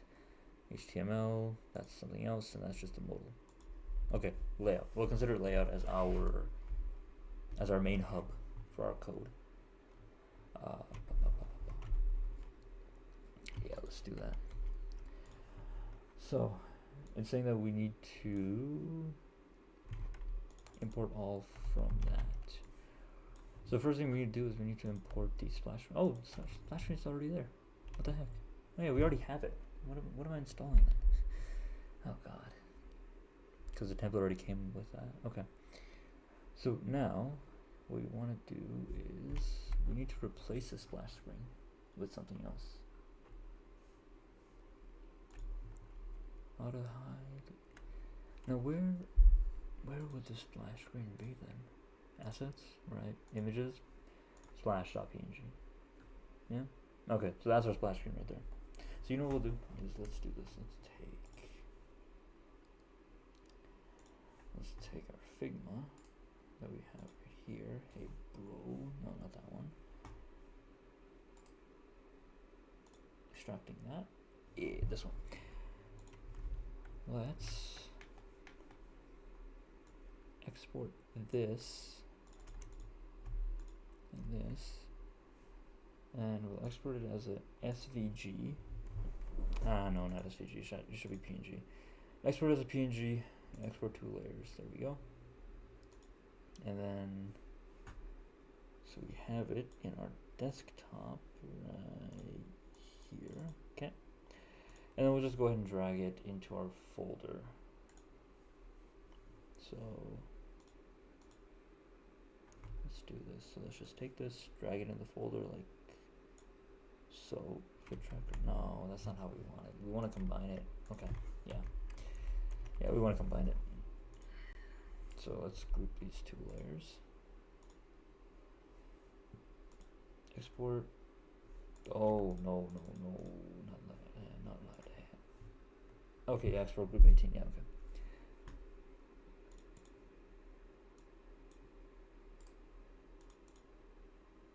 And then so my downloads, group 18. There it is. There's the thing that we're looking for. Oh, where the heck did it go? There it is. Okay. And then what I'll do is within my project, we'll just drag it in right there. There we go. So now we have our splash screen icon. And let's go ahead and delete this. The name is called Splash, and then we'll just replace it with this right here. And this is just called Splash, like that. There we go. So now we have created our splash screen, I think. So let's do that. Let's go ahead and retest it. So let's stop server, and then let's just restart everything, and then hope that our splash screen shows up. Reload the app. Nope, it did not.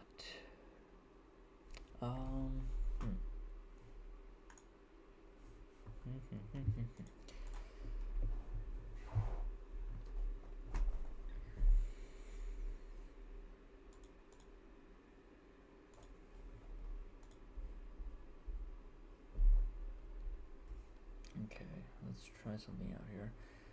Because I feel like the reason it didn't work has to be something with... Well, it's not React Native. It's not barebone React Native, so we're going to have to just change. To configure expo app config properties. Okay, now we're getting somewhere. So we're going to go to the... This one? No, not this one. We're going to go to the Splash. So we have Splash, we have Android.splash. I have absolutely no idea what I'm looking at anymore. App.json, there it is, okay. So if I open this up, where does it take us? It obviously over here. And then the icon, what we'll do is, how big is the icon? It's like that big.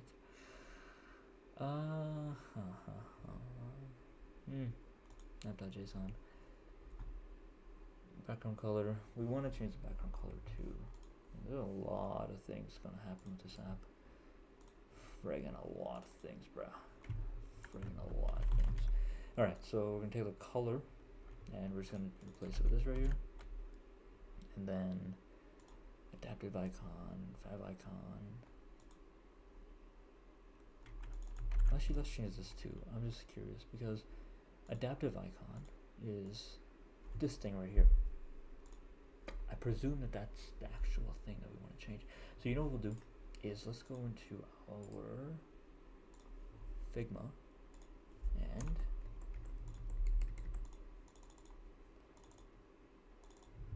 let me select the noun, workout time, picture, and what we'll do is we will just drag it into here like that. And let's get rid of this. I did the same size. Yeah, no, not really. Okay, let's do something else then.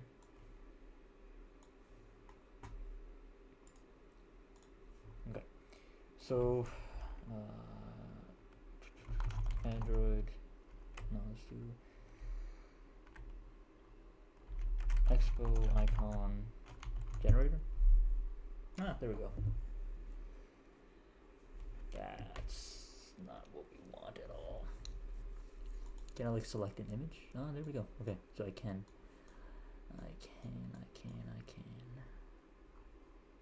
Let me cancel this and then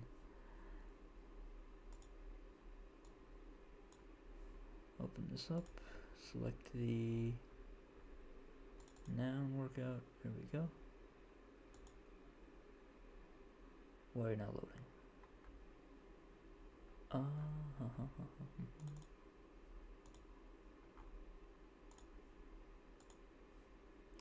Oh, it's because it's a, yeah, okay, I realize why.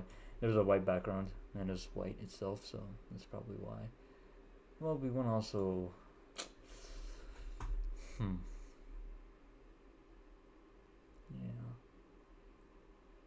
It would make sense that we also make it smaller, doesn't it? Alright, let's do that too. Let's do that too.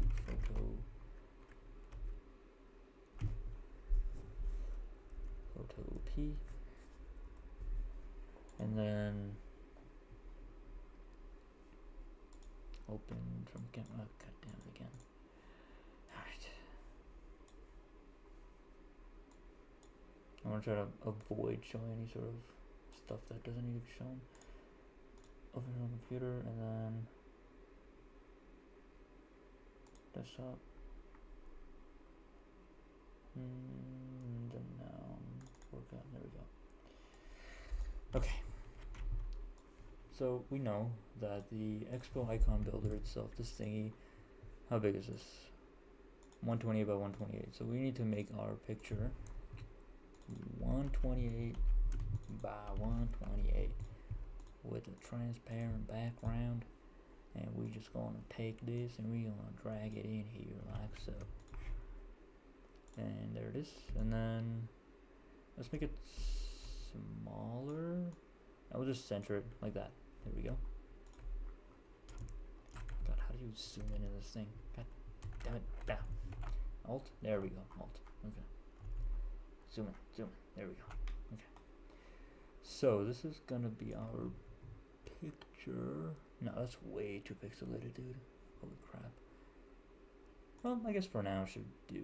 I just want to see that it works, really. That's the main thing. We'll call it icon. I think that's what it's called.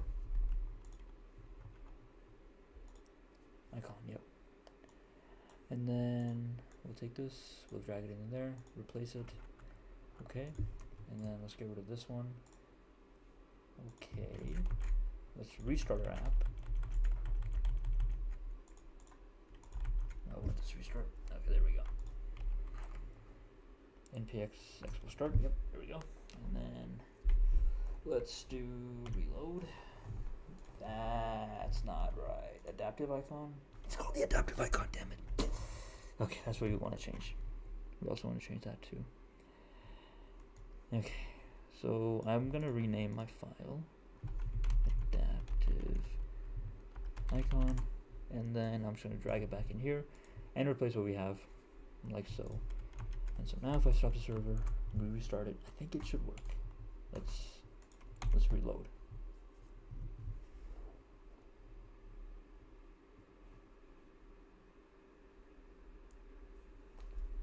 Oh crap, I was looking at my phone, I didn't even see that it worked. No, it didn't work. Why didn't it work? Oh, you know what? Let me try something out here. So we have Expo Go. Let me just straight up uninstall it, see what happens. Now give it a try. And then we want to open it in Android. Cause see, the app is loading so goddamn fast that we just don't even have a chance to see the splash screen. Well, here's the splashing should be right here. But it's not show. Oh, there it is. Look at that, look at that, look at that, look at that. Look at that, look at that, dude. Look at that, look at that, look at that. Look at the splash screen. Nice. Nice. I feel like there should be a fade, but I'm not worried about it. I'm not worried about it. I'm not worried about it at all. Yeah, okay. So we have the splash screen, and I think this is as good time as any to call it a day here. Call it a night, call it a morning. So initial push. There we go. Make it bigger. initial push created basic splash screen. There we go, and push that bad boy off. So what do we do so far? We have installed a bunch of CLIs. We've installed the Terraform CLI, we've installed the Expo CLI, and we've updated all the stuff that we needed. Except for Xcode. I have to restart my computer and manually actually update the system settings. But besides that, so we have updated everything we need to do. We've started doing the Terraform.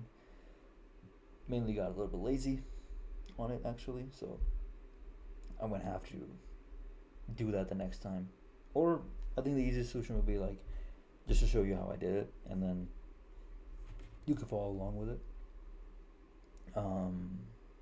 Yeah, that's pretty much about it. I don't think there was anything else that I'm missing. Like, oh yeah, so we have splash screen. So we also added our own splash screen. So we took the Figma designs that we have. Where the hell? What the friggin' phrase is the Figma designs, dude? Okay, yeah. So here's our fit tracker right here. Figma design, and then if we compare this, let me move this to the side here. There we go. So if we compare this with that, we can see that it's pretty good. It's a little blurry. I mean, we can always improve on that later, but you know, I think that's a good start to have. Like, it fits in the screen perfectly fine. It's exactly what we need it to be. And then ideally, then the user would just go into the next screen and the next screen and the next screen from there. But that's pretty much it. Yeah, I think we're off to a pretty good start on the app. Next time we'll talk about how to set up Terraform and everything, and hopefully by then I'll also have the iOS working as well. Probably I'll stream again tomorrow. Not too sure, but I hope you guys enjoyed. I hope that this helps you out. If it did, be sure to like and subscribe, and I'll see you all in the next one. Take it easy. Peace.